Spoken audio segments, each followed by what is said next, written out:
Hey everyone, this is Husky here. Welcome back to my channel, and it is time for some StarCraft 1 action, not even Brood War. That is right.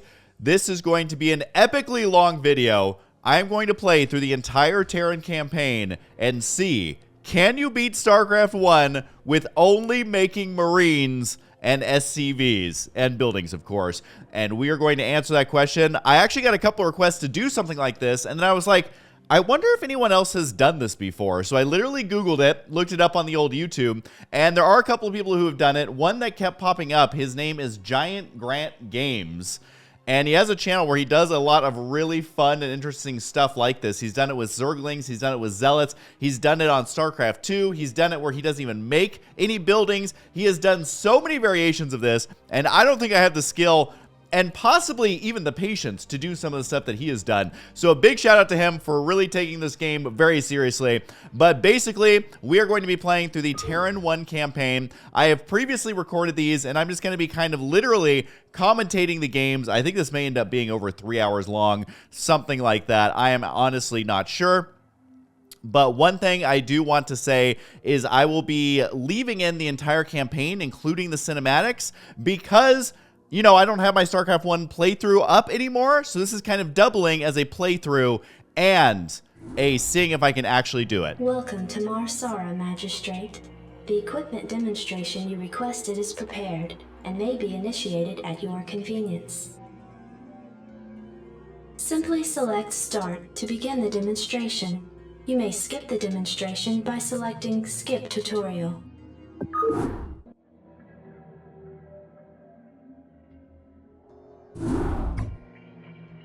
Adjutant online.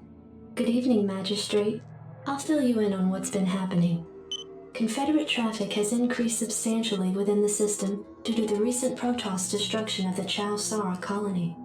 The Confederates have tightened security on all outlying systems, and it's likely that this colony will be locked down as well. An encrypted Confederate transmission came for you while you were at dinner. Replaying transmission. Greetings, Magistrate. I'm General Edmund Duke of the Confederate Security Forces Alpha Squadron. The Confederacy has quarantined this entire planet, and we'll proceed with a lockdown within 48 hours. You're to relocate your core colonists to the outlying wastelands. Now, I know there won't be any problems with these new arrangements. Transmission ended. I have contacted the local marshal, James Rayner. Rayner has agreed to meet your personnel en route and escort them to the new wasteland site.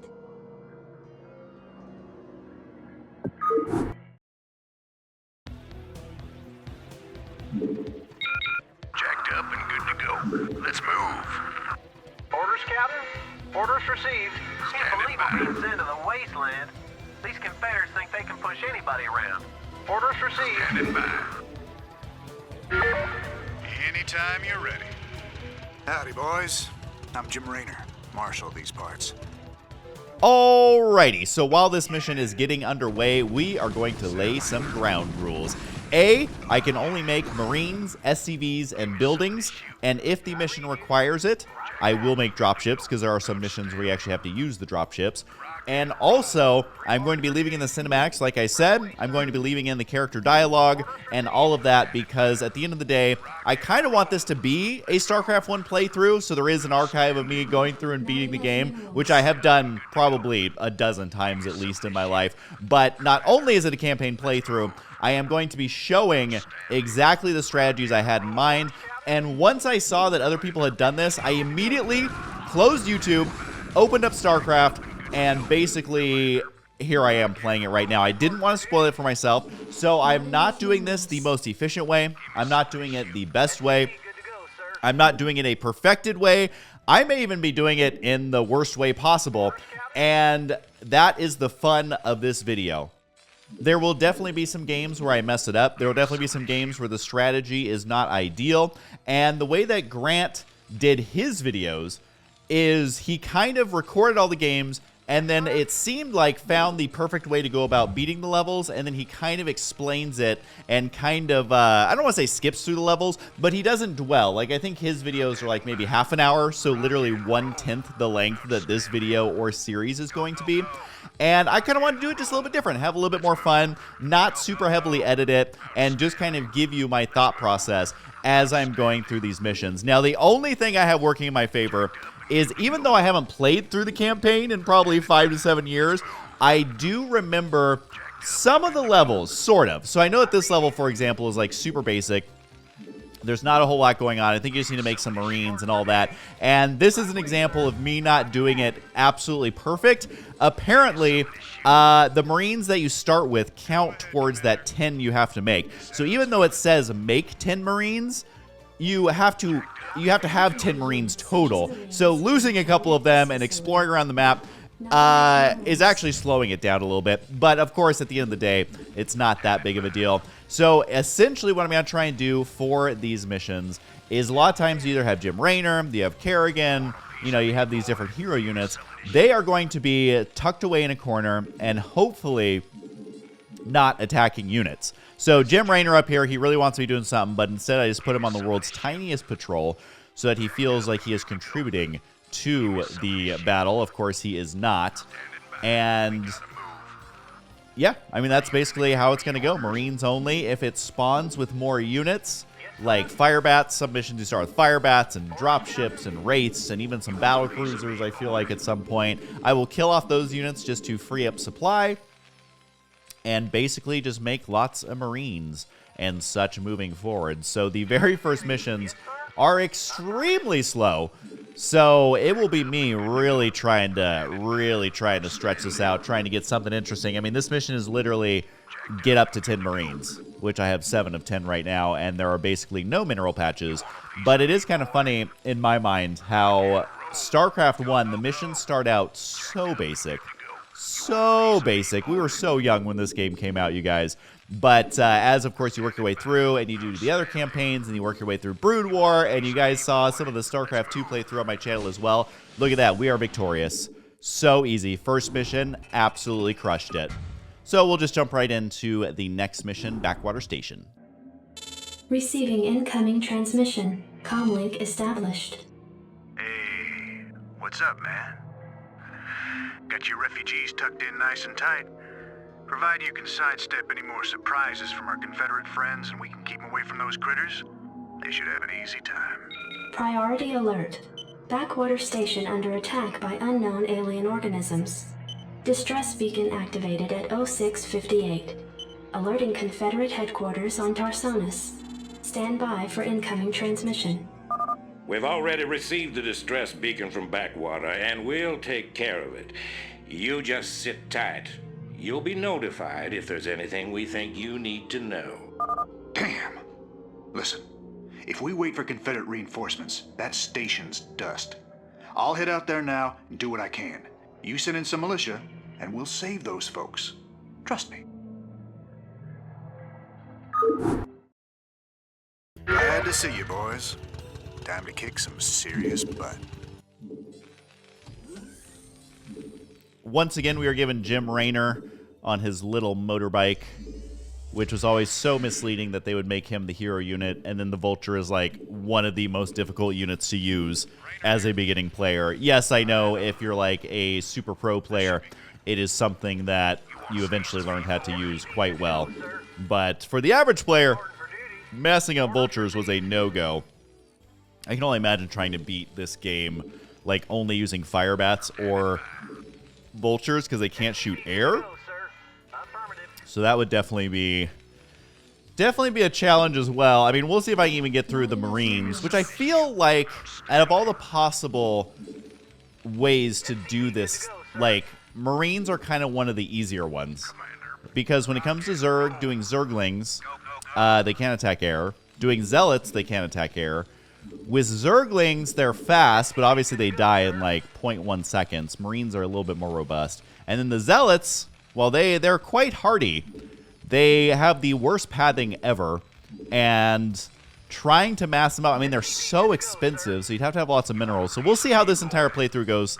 And if it's something that you guys do enjoy, I am definitely open to trying it with the Zealots. Although, actually, wait. I think Zerg is the campaign after this. So if I wanted to stay true to StarCraft 1, I would definitely have to do Zerg next, which would just be Zerglings. Because Mass Hydra, I mean, that's like way too easy. And then if you're doing something that's too late in the tech tree, then it kind of defeats the purpose because you're like halfway through it and you're like, oh, I'm going to just mass mutas. But then, like, how many missions do you have to get through to actually get to mutas? I'm actually not sure. So I think Mass Zergling would be hilarious to try and do. Maybe get some Overlord drops going on the missions that you need it. And Zealots, I don't know. It seems fun just because Zealots are so strong. But I feel like with the Marines, it's definitely going to be doable. I am quite confident that I can do this. The only thing to kind of look out for are the missions with mech. So like siege tanks, Goliaths, even vultures. Don't vultures like two-shot Marines? They basically kill Marines super easily. Not that the computer's going to mass up like 500 vultures, but they will get Goliaths, they will get siege tanks, and there's a reason that pro gamers do not go bio versus mech in Brood War, because your ground infantry just get absolutely melted. So we're going to go ahead and poke up here, see what we got going on. I remember this mission being relatively easy. This is when you're literally discovering Zerg for like the very first time. So they keep it pretty simple as to not be traumatizing. And if I remember correctly, there is a base up in the top left. This is literally like taking me back to my childhood.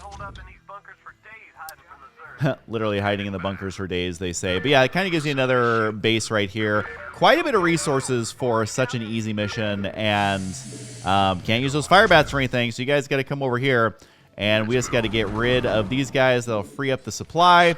And while I hate to do it, I am actually a big lover of fire bats. Fire bats would be so hard to try and beat the StarCraft 1 campaign with, because you have to remember, A, they don't do any damage to mech, like, at all.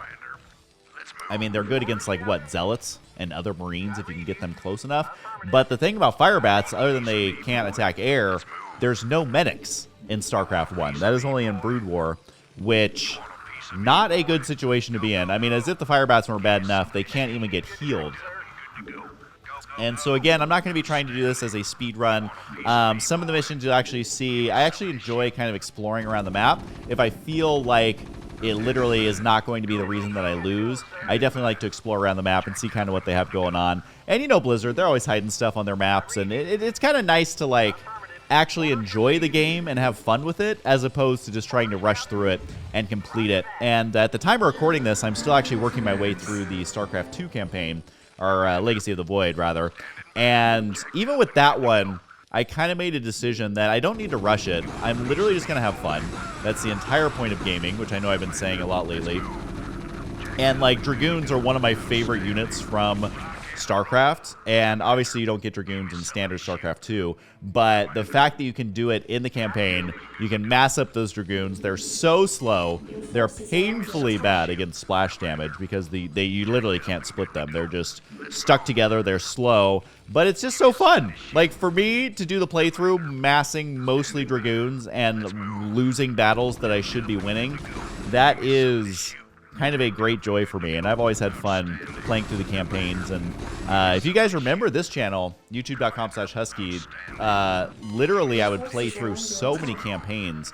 I started Warcraft 3, but man, I forgot how many campaigns there were. I think I got most of the way through the Undead campaign, I think, in Frozen Throne. I'm trying to remember. I was trying to look back to see what I could remember, but yeah, I love playing through the campaign and love just having fun with games. You know, I like to think of myself as like maybe like one hair above an average gamer, and maybe even that is like definitely doing a stretch, because when I used to tell people, oh, I do YouTube, I cast StarCraft, I like play games and all that, they're like, oh, you're a pro gamer. Wow, that's pretty cool. You're like a pro gamer. That's super cool. Like, you're really, really talented. I'm like, no, literally, even if I dedicated my entire life to trying to be a pro gamer, I just am not it, man. But I do enjoy playing, I do enjoy casting, and I love playing lots of different games. I will definitely say that, but if a game's not good, it kind of doesn't hold my interest very long. And I'm honestly someone who, I've been asking this a lot on my Facebook, actually, because I'm so curious. Here's the infestation command center. This is what we have to kill. But I'm not really someone who enjoys too many single-player games. I love games that have that multiplayer aspect. And, oh, I forgot that you can actually zoom in, which is kind of fun. But there we go. We got that one, which means we should be ending this mission. Receiving incoming transmission. Marshal Rayner, by destroying the vital Confederate installation, you and your men have violated standing colonial law. As of right now, you're all under arrest. I suggest you throw down your weapons and come peaceably. Are you out of your mind? If we hadn't burned that damn factory, this entire colony could have been overrun. Maybe if you hadn't taken your sweet time in getting here. Now, I asked you nice the first time, boy. I didn't come here to talk with you. Now throw down them weapons. Guess you wouldn't be a Confederate if you weren't a complete pain in the ass.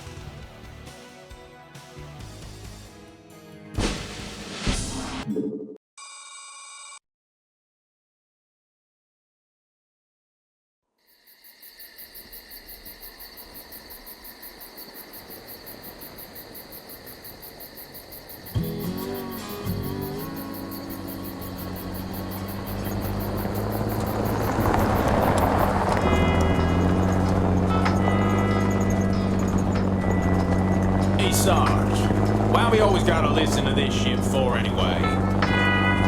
'Cause I'm in charge, that's why. Oh, it don't seem like no good kind of reason to me. Possibly anyway. Hey, what's that? Hold on a minute, a second. Steamroller!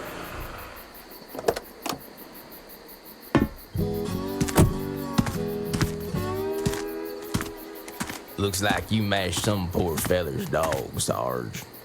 It's a Zergling, Lester. Smaller type of Zerg. But he can be out this far unless... Oh, shit.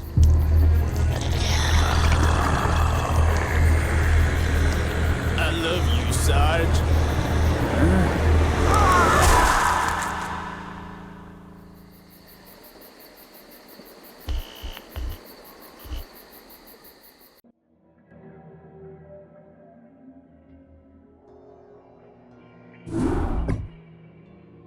Receiving incoming transmission. Comlink established. I got your message, Magistrate. And frankly, I don't care what you have to say about Confederate regulations. You damn fringe world yokels are all alike. Don't know where your loyalties lie. Y'all have a real good day now, you hear? Transmission ended. The report you requested is ready. 16 outland stations have reported sightings of the alien invaders identified as Zerg. The Confederates have arrested all standing militia forces and continue to avoid action against the Zerg. 3 stations have fallen to the Zerg already. We've been unable to locate any source of military relief except the extremist faction known as the Sons of Korhal. Their liaison is holding online. Good day, Magistrate. My name is Arcturus Mengsk, and I represent the Sons of Korhal. You're familiar with the Confederate propaganda surrounding my group, but your reputation suggests you'll see past it. It's never been our practice to operate in any one place for long, but these Zerg don't look like they're going to wait. I'm going to make you an offer, Magistrate. I'd like to help you out by sending down a number of transports to your colony and evacuating any survivors. You know, of course, that my organization operates outside the bounds of Confederate law. That's why they spread their lies and misinformation. If you decide to accept our help, you'll be branded as an outlaw too. But it's a chance to save those people. Time to make a stand, Magistrate. Ending transmission. Priority alert. Evacuation zone under attack by Zerg forces. Distress beacon activated at 12:20.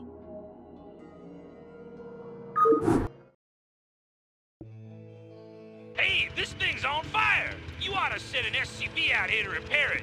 You can fix my bike up too while he's at it. This is the classic, quintessential StarCraft 1 mission. The one where you have to survive for 30 minutes. Although since we're playing on fastest, I think it's like 25 minutes of actual time, or maybe even less. But yeah, definitely clearing up the supply by killing those off. And basically, my thoughts on bunkers is I'm not going to build any bunkers. If they give me bunkers, I'll probably leave them. But I think for the sake of fun, I'm not actually going to put Marines inside the bunkers. The only mission that I really see myself using bunkers is the one where you're rescuing Duke. Because I don't know if you can actually survive with these 6 Marines that it gives you to protect Duke. Like, no matter how great you are, I think the timed attacks that it does, and there's no medics, I literally think that there is no way to actually survive. So I'll use a bunker like that. If there's missile turrets, I'm just going to leave them. I'm not going to build missile turrets for defense because Marines can shoot air. But I figure if they give you the turrets, whatever, just leave them. Yeah, it'll make it a little bit easier, but I honestly, on most all the missions, I don't think it's going to make that big of a difference. Maybe just a little extra detection, that kind of stuff. But, you know, we can use sweep and all that to spot cloaked units. So, again, I'm not going to be building lots of bunkers or turrets or anything like that. And if I was to do another game, I'd have to think about it. If I would use sunken spore, I'd probably have to use spore colonies. Just because Zerglings can't attack air. So I feel like if they send any air units, I'm kind of doomed. Unless they have you start with one, but I have a feeling they don't do that on every single mission. So I'll kind of feel that out. You guys can let me know down in the comments below if that's something that, I don't know, I'm just trying to decide exactly how to want to play that out. One thing that is super funny about a lot of these missions that I kind of forgot, and this mission just reminded me, is that the inefficiency of how they lay out the base is just comedic. I think it gives it a little personality and a little character, but they spawn your command center so far away that a new player is not going to know, hey, just lift it off and move it closer to the minerals. And also, they start you with so few workers. Some of these missions start you with like 2 workers, and you have to build all the way up from there. So here's me not using the bunker because we are trying to make it a little bit more difficult. But, yeah, it's just so funny where it's like, okay, well, now it's got to be 15 minutes of macro, which I feel has always been like a StarCraft thing in general. The macro is so slow to get going, and then once it does get going, you have so many resources. It's kind of bananas. But that's exactly what I'm going to be doing here is just, obviously making a bunch of Marines, but I am, in general, going to try and do as much macro as I possibly can. And you got to remember that Vespine, if you guys are watching my StarCraft 2 playthrough, you get the reference. But the Vespine, you don't need nearly as much, obviously, because the Marines themselves, only 50 minerals. And then the upgrades, yeah, the increased range is 150. I'm not even going to bother with STEM because my Marines are just going to die too quickly because they don't have the medics to help them out. But, you know, you don't really need a whole lot. And then even once you start getting the upgrades like plus attack, plus armor, that kind of stuff, even those, in the grand scheme of things, they don't cost that much because you're not spending it on anything else. So that will allow the macro to get going a little bit quicker because I'm not too worried about that. But the thing I'm trying to remember about this mission is I know I used to always struggle on it as a kid. Looking back, I was literally like 12 years old, being like, oh my god, there's no way I could ever push out into the map. There's no way that I could kill those Zerg bases and then spend the rest of the time just kind of sitting around. But that is exactly what I'm going to try on this one.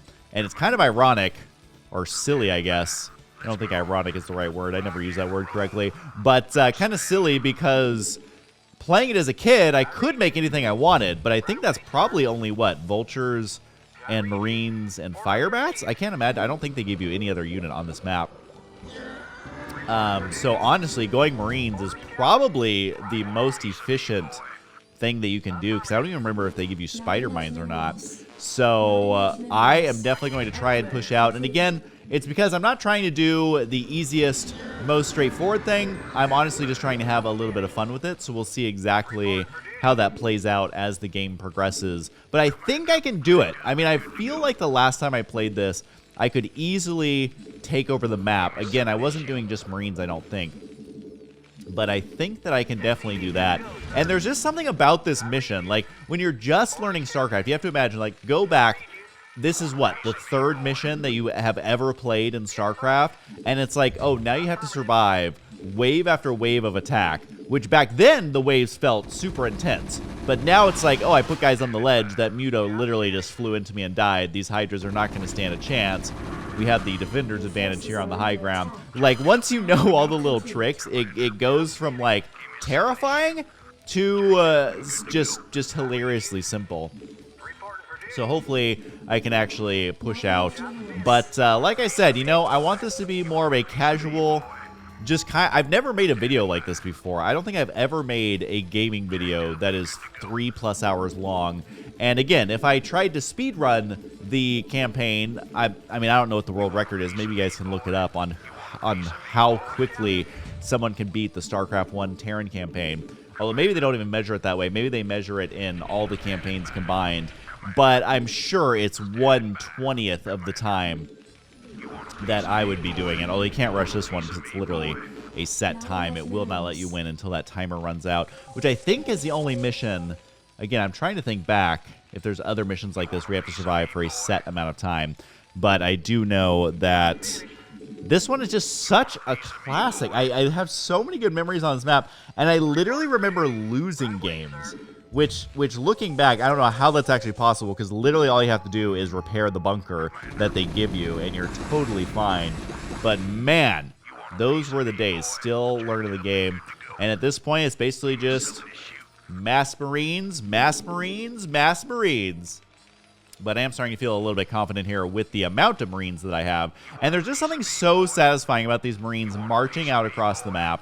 The pathing is just so hilariously bad, but that's definitely one of my favorite things about StarCraft, is like, the pathing was bad, yes, but better than 90% of the RTS games out there, even today.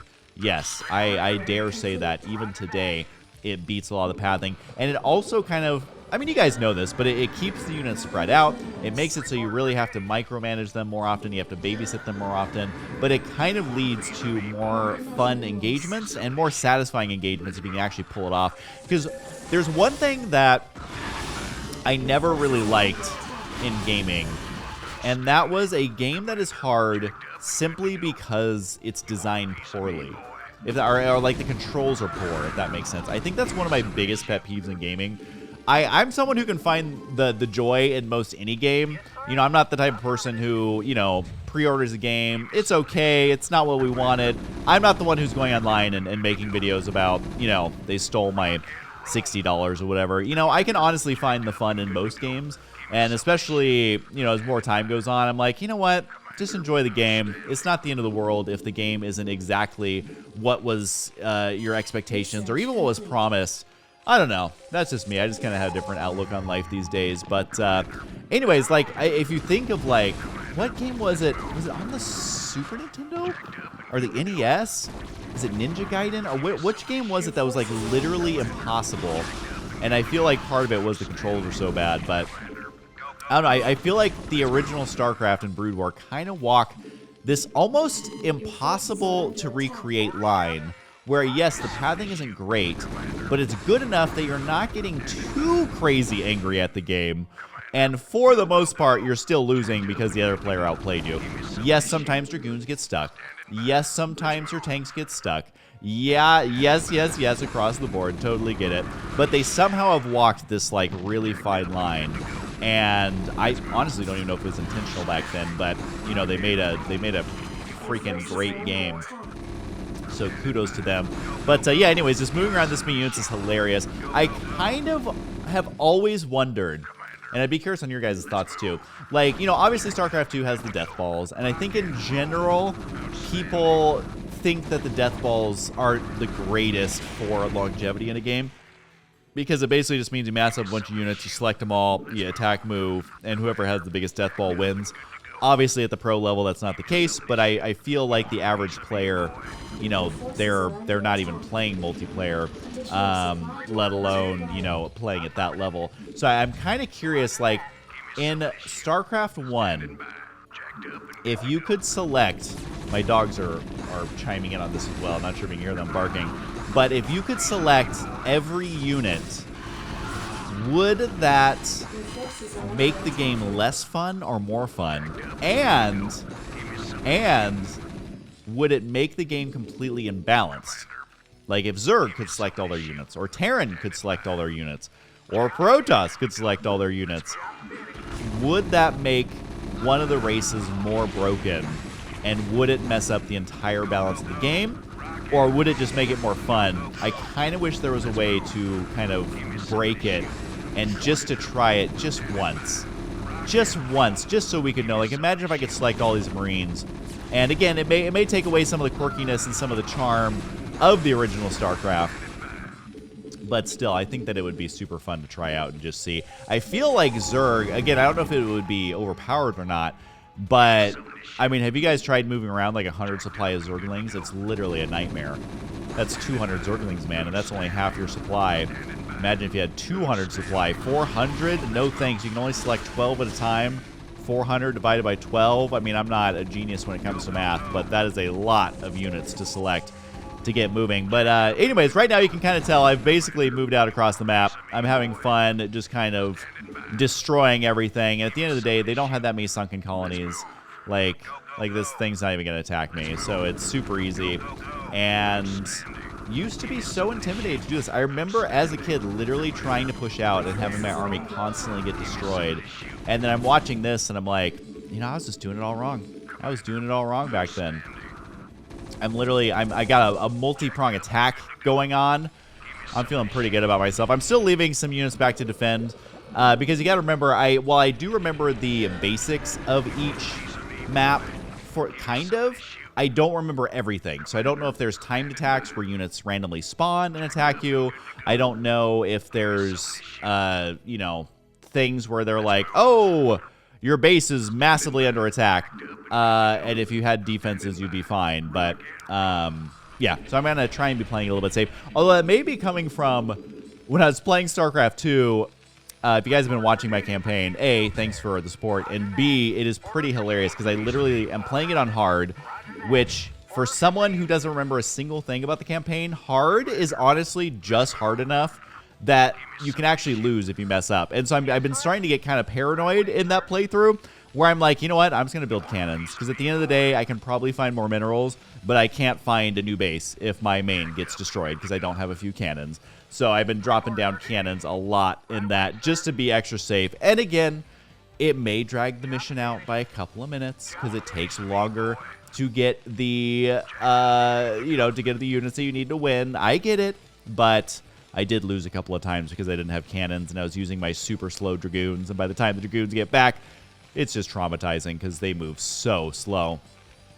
I was also thinking another funny playthrough, which again, I don't know if I have the patience to play through this, you know, 10 different ways and make 10 different commentaries on it. But since on Remastered, you can actually zoom in, I thought it would be kind of hilarious to do a playthrough where you're zoomed in all the way. That would be so annoying. And what if it was like this? What, like zoomed in like that? But what if it was also zoomed in and you couldn't click on the minimap? Oh, I find myself getting aggravated just thinking about it. I don't know why I would even put this out in the world. But we do have 10 minutes left. So, you know, I wish I could read your comments live and be like, you know, for this next 10 minutes, I think we're in a pretty good spot considering we literally cleared everything on the map. But you know what? I am going to continue to let it play out. If you want to skip ahead, that's totally fine. If you want to hang out and relax with me and just watch me macro, that is also totally fine. But we have literally cleared off everything in the map with 10 minutes in-game to spare. And, you know, you got to expand. You got to expand. I bought the remastered. I got the custom Command Center skins, which are literally just, they glow slightly brighter. So I'm going to be completely honest. I was hoping for more skins in remastered, but, you know, when you log into Battle.net and there's only like 1,000 people playing, I can understand why they may not have dedicated resources to making more custom skins. But now, I'm literally just sitting back and lounging, man. I'm just enjoying this good times. And thank you to whoever recommended doing this kind of playthrough. Because like I was saying, it is a double whammy of like being able to play through the campaign again, but also doing it in a fun way. And it is a way that I think I can do. I don't think it's totally outrageous. I mean, Marines are pretty freaking good. And to be able to mass them And again, like I was saying, they can attack air, they can attack ground, and also at the command center, you can easily get detection. So, oh, that's what I'm wondering for Protoss. If I do the playthrough as Protoss, just doing Zealots, am I allowed to make observers? Because with Zerg, you have the Overlords. Like, that's a no-brainer if there's, like, cloaked units, like Ghosts or whatever. But would I be allowed to make observers? I'm going to have to think about that. Let me know also down in the comments below. I'm imagining the one person who's like, I'm going to answer every Husky question. And then they post the answer, and then like, oh my god, he's asking yet another question. But, you know, for a video that's going to be this long, we definitely need to get some sort of questions going. Because I don't know about you guys, but when I watch YouTube, I feel like I spend 90% of the time reading through the comments as opposed to actually watching the video. Unless it's like one of those super catchy videos where they are doing something insane every second. I literally will be watching like gaming videos or vlogs or whatever, and literally I'm just reading comments the entire time. And I don't care what anybody says, man. I love YouTube comments. I always have. I know it's like a meme online to like hate on YouTube comments and say they're the worst in the world, but no, I love YouTube comments. They crack me up. There are some hilarious people out there, and like when I've been playing a lot of Apex Legends. I love Apex, and every time they drop a trailer, people, and maybe they do this on other games too, but whatever the meme of like, that's an Apex Legends experience or moment, I don't even remember, but it's so freaking funny, and everybody posted down below. It's literally thousands of comments of making the same joke but tweaking it slightly. I will never not find that funny. But here we are, only 5 minutes left. Look at that. Look at that. I feel like we're just getting warmed up with the talking. But definitely trying to mine as much as I possibly can here. Although at this point, I literally know that nothing could defeat me. I don't even think if I started attacking my own buildings, would I be able to kill myself in 5 minutes? And so I'm basically at this point seeing if I can get maxed out. Which actually, I definitely could get maxed out on supply. But, no real reason to worry about doing that too much. I still only have my few barracks down here just pumping out Marines. But, yeah, build more supply depots. Why not? But, yeah, I'll have to check, like, exactly how long is this mission. Maybe someone can do the quick timestamp math on, it says survive for 30 minutes, but we're playing on fastest. So over the course of 30 minutes, and I'm sure this math has already been done somewhere before, like, how much time is it actually? Because you can see the timer at the top. That's going way faster than real time, and that's just kind of how it is. Although, is the timer at the bottom, is that one real time? The one that's like in the bottom center of the screen? Because that never used to exist, and I'm just now noticing that. It also has the APM, which is kind of fun. I usually hover around 100 APM. Like, if I'm really going in an intense situation, I'll get to like 150. But you got to remember, you can literally spam specific keys that just like juice up that APM. So I don't even look at that, honestly, and I'm not going to give, myself a wrist injury trying to go max APM on a mission where there's literally no enemies left.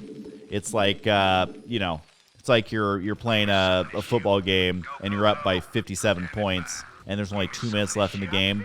Are you really going to go super try hard and end up tearing an ACL? I don't think so. I don't know, maybe some people would, but definitely doesn't seem worth the risk.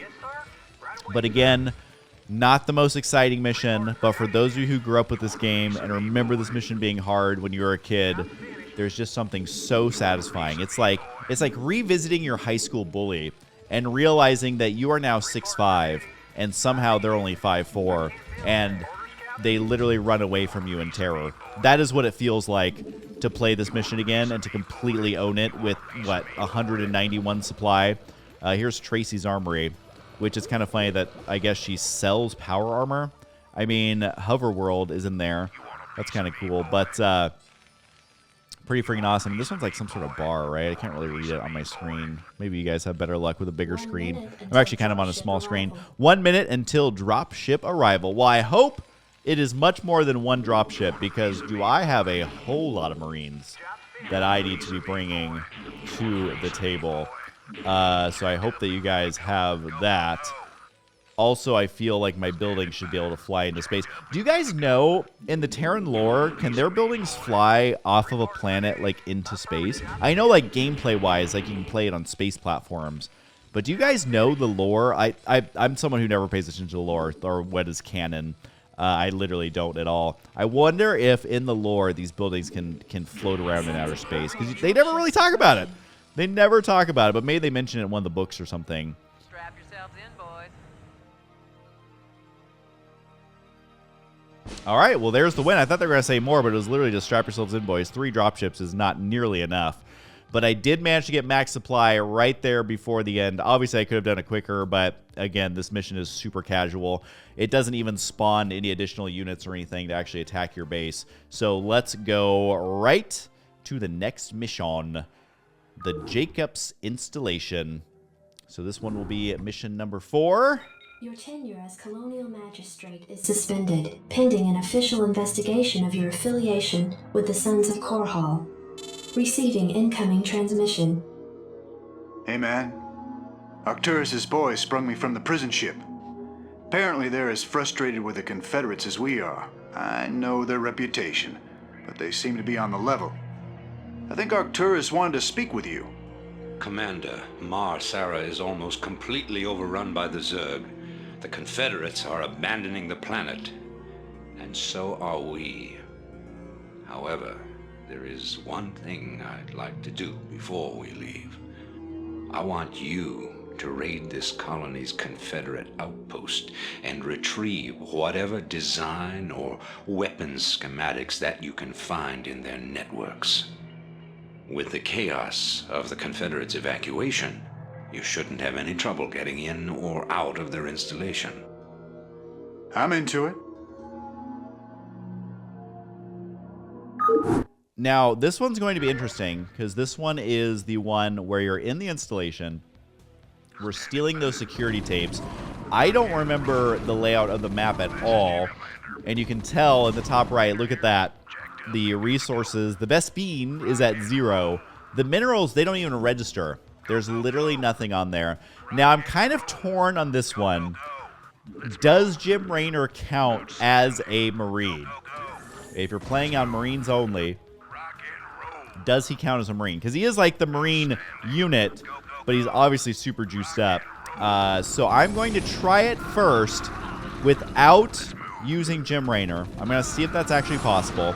I'm assuming you have to take him to like a beacon or something at the end, but maybe they'll just take the Marines. I actually can't remember, but we're going to try with this. I remember there's lots of traps, which are super annoying. I can't remember if there's flamethrower traps. I think there are. I know there's the wall missiles and the ground, like, machine guns. They kind of pop up and shoot in 4 different directions and can just kind of melt your guys away if you're not really paying attention. And my goal on this one is not only to win with just the handful of Marines that they give you, but I also kind of want to... what was I going to say? I totally lost my train of thought here. I saw the beacon and I got excited.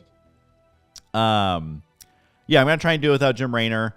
And I also, this is what I was going to say. I kind of want to explore as much of the map as I possibly can with these guys. So I think that this beacon actually teleports your units to up here. I can't remember what it is for, but just since I'm trying to get a full clear of the map, I'm going to, you know, attack these poor civilians, attack the poor SCVs. And there's security cameras, so I think that's going to show me some of the units on the map, which is very helpful. And that is where we're trying to go. It is relatively heavily guarded.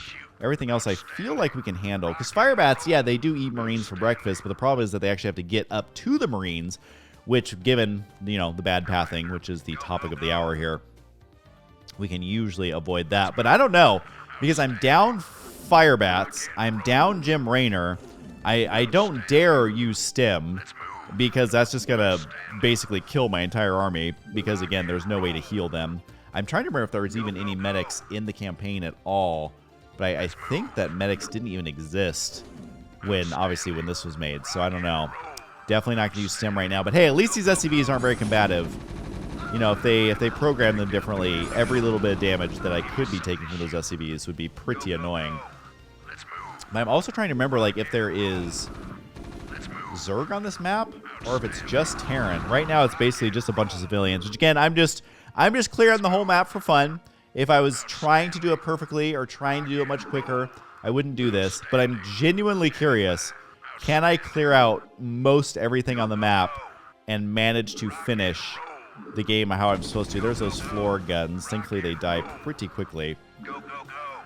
But the annoying thing about the floor guns is unless you have them memorized where they are, which I personally don't, because again, I haven't played this in forever, they pop up kind of out of nowhere, so you need to make sure to be doing the attack move, because if you're doing a regular move, even just a couple of extra shots on your army is not going to be ideal. I'm trying to put the yellow ones in the back.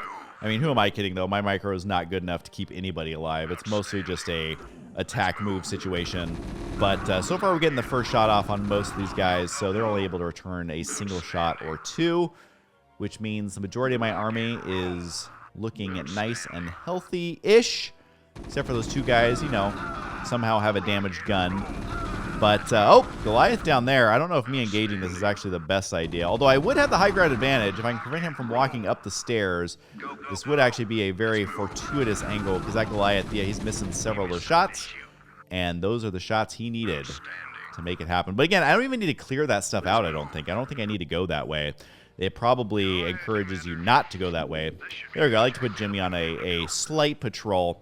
The tiniest little patrol, so he feels like he's partaking in this, you know, get some extra steps in. You know, you gotta keep those legs moving. Oh boy, I honestly don't know if we can do this with the army that we have. There are so many civilians. Like, that's only a single Marine in this entire room. I don't know what this little switch does. This is not the switch that wins the game. Automatic defense system deactivated. So somewhere there's a floor gun or a wall turret or a flamethrower that will not be attacking me now because we turned that off, which that kind of shows the benefit of slowly exploring everywhere, but sometimes it can bite you in the butt, because I know on some of these missions, like if you want to get cheeky with it, there's ways that you can take major shortcuts and not play as it's quote-unquote intended, which I think in general I'm going to try and play this mostly as it was intended, not try anything super cheeseball. But for now, we're literally just walking around. Somehow these Marines are still all fairly alive. They are indeed staying alive, which I cannot sing that song, as this will get copyright struck in 1 millisecond. But I think we all have it stuck in our head now that I've mentioned it. I don't remember this map being so big. There's the Vulture I'm afraid of. Already killed one Marine. Probably got, ooh, almost got another one. That's like 2 or 3 shots, and the Marines are dead. Which, considering my Marines are already weakened up, the last thing you want is a Vulture canister coming right at you. That was a flame turret. Whew, thankfully it only got 1 shot off. And that's the thing, though, is like, they're able to get 1 or 2 shots off at a time, but it slowly starts to add up. Here's the yellow one, teleported to Sector 1. I don't remember what that is, but that teleporter is yellow. For whatever reason, they decided to go with yellow. Unauthorized entry detected. Yep, unauthorized entry. Just 1 Marine. 2 Marines. Oh, we're gonna run away from that. Literally shooting missiles at me. I only got 4 Marines left. Now, that's where I'm starting to get a little bit nervous, because there's only 4 Marines left in this army. I can't remember how many I started with. Maybe 8. We're not even going to try and fight that. That is a battle we cannot win. But we are getting pretty close to the beacon. I think it's just right up here, because we're kind of running out of map space. So it's got to be up here pretty soon. And if I recall correctly, you basically just have to run to the beacon with at least 1 Marine. I can't remember if it has to be Jim Raynor or not. Oh, boy, the fire bat. Oh, the fire bat. We're down to 2 Marines. The beacon is right there. There's a floor gun. Can we do it? It's so close to reaching. Oh, my first try with 3 HP remaining. We found the plans, man. Have the transports waiting when we come out. Wow. Wow, that was so close. I was literally just kind of dilly-dallying this whole time, but it almost caught up to me right there at the end. But hey, a win is a win, and I'm going to take that. We currently haven't actually lost a mission, which has me feeling pretty good about myself. Pretty good about myself. So we're going to continue on. I kind of like this new little art they made for the kind of storytelling here. It's obviously not a full cinematic or anything like that, but there's a good old Protoss. I love how the carrier has a laser beam that basically destroys an entire planet. that would be quite helpful against those pesky Zerg 1v1s. Hey, man. Headquarters has begun analysis of the discs. They expect to have them decoded shortly. I hope whatever's on those discs is worth it. Receiving incoming transmission from Arcturus Minsk. You and Captain Rayner have done well, Commander. I believe our efforts have weakened the Confederacy's grip on the fringe worlds. But our job out here isn't done yet. Lieutenant Kerrigan, my second in command, will elaborate. I'll get straight to the point. Our sources tell us that Antigua Prime is ready to begin open revolt against the Confederacy. Unfortunately, the Confederates seem to be aware of this as well. They've stationed a large detachment of Alpha Squadron troops there, under the command of General Duke. It will be your job, Commander, to free this colony and show our good intent to the Antiguan people. Lieutenant Kerrigan will help you deal with Duke's officers. The rest of the Confederates are yours to deal with. Now, if I remember correctly, this is actually where we meet Kerrigan on the battlefield, and she's like, hey, you pig, how you think those things? But it's going to be a little bit ironic because Jim Raynor, I'm just going to leave up here in this corner because, you know, we're just going to rely on the Marines. Go, go, go. Let's move. I wonder who voiced over the original Marine. I feel like they did such a good job. Like, how many times have those Marines said, go, go, go? What? I haven't even said anything to you yet. Yeah, but you were thinking it. Oh, yeah. You're a telepath. Look, let's just get on with this, okay? Right. I'm waiting on you. All right, Kerrigan, we go hang out with Jimmy, since you guys are obviously getting along well. And now we have to see, how can I actually get up that hill? Now, again, I'm not doing research with the best way to beat these missions. I literally am just figuring it out as I go. And I just want to have fun with this playthrough. I think I may have said that already, but, you know, we can at least take on these missile turrets. I seem to remember if you bring Kerrigan down here, she's like, oh, watch out for the missile turrets. They can actually see me. But she's staying back home with Jimmy. You know, we already know they have a very blossoming romance that develops, which I always thought was kind of weird. How Jimmy was so like, we gotta save Kerrigan, when I think she's literally killed tens of billions of people, if not more. Gotta say, that is a little bit of emotional baggage. But so far, this is looking pretty darn easy. Taking out that Wraith. They don't stand a chance. Oh, the poor Wraiths. Always so worthless attacking ground units. Alright, well, I'm trying to think, how can I get past these bunkers? I'm wondering if there's any hidden ramps up here that I don't remember, because obviously I was never looking for them before, because you would normally just kind of finish off these bunkers and stuff with Kerrigan, but it's a lot of bunkers. There's definitely no way that I can actually beat this with these Marines, but we're going to go ahead and poke in here. Maybe I can run past them, and then maybe just run up the ramp. All right, let's save, because I already know I can make it to this part pretty easily. Oh, I mean, well, maybe this spawns units or something. I'm trying to remember exactly the best way to do this. How many guys are in there? Okay, it's only one Marine and a fire bat. That's kind of helpful to know for the future. But now I have 3 whole Marines.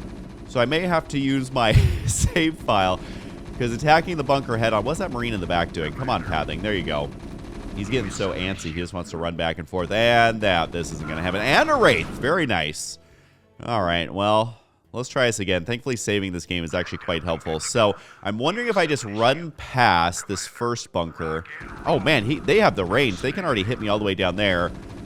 Okay, let's poke down here. Oh, the Wraith has spotted me. Maybe there's a ramp up here. Nope. Okay, we can take on the Wraith. But I'm wondering if... I'm trying to think, maybe if I can just run these Marines up the ramp, but there's 3 bunkers and a Goliath and another Wraith. Okay, I think I know what I'm going to have to do. I will use Nova, because there's literally no way to actually get up that ramp, I don't think. I think I can try a million different things, and it's just not going to happen.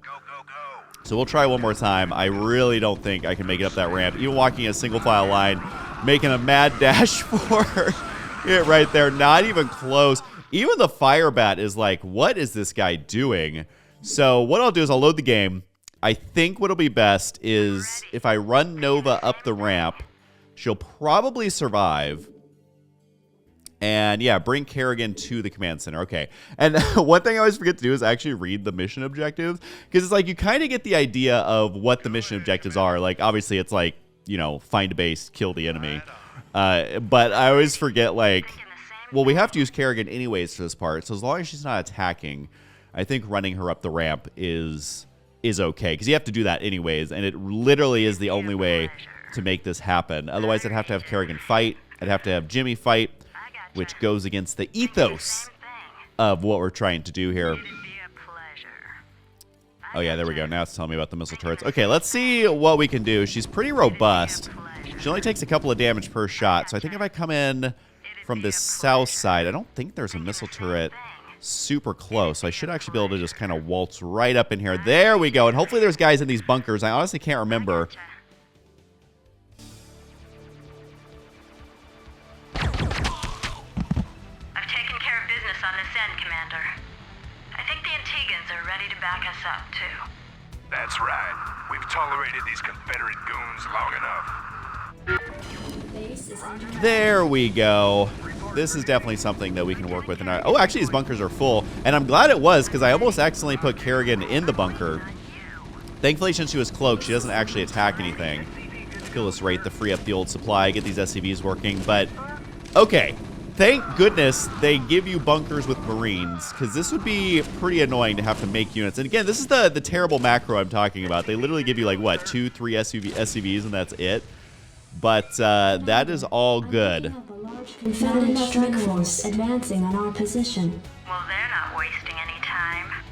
SCV good to go, sir. Commander, outstanding. All right. Definitely have enough to be able to deal with the bunker now, because we know there's only one Marine and a Firebat in there, and the Firebat's like, oh, I can't actually do anything helpful here. I do love when you rescue different units, how they have different colors. I think that's kind of fun. So we have, like, the purple base, but we're making red SCVs. Our heroes are green. The different colors are kind of fun. I don't really think they do that in games anymore. I feel like, yeah, in StarCraft 2, the colors, once you rescue them, they kind of switch over. So what I'm going to do is I'm going to put Kerrigan in the top right here. I'll keep her cloaked for now. We'll put Jimmy up there, too. Obviously, I can't kill these two characters because they, you know, you'll instantly lose the mission. But I think I can decloak her up there, keep Jimmy up there, and I can't imagine that any enemies, no matter which way they come from, will be in the top right. Now, as you guys know, I did previously record these, but I'm going to give you a heads up about this one. I could edit it to go a lot faster, but I legit want you guys to see my terribly slow thinking process, especially if you watch some of the other videos I've talked about of people beating these missions with using Marines, using only Zealots, you know, those videos. Then they definitely discover the best way to do things. I like to just try and figure out if I can do it just on my own, like not watching those. And, you know, does it make it a longer video? Yes. Does it make it more painful to watch? Also, yes. Is it more fun for me?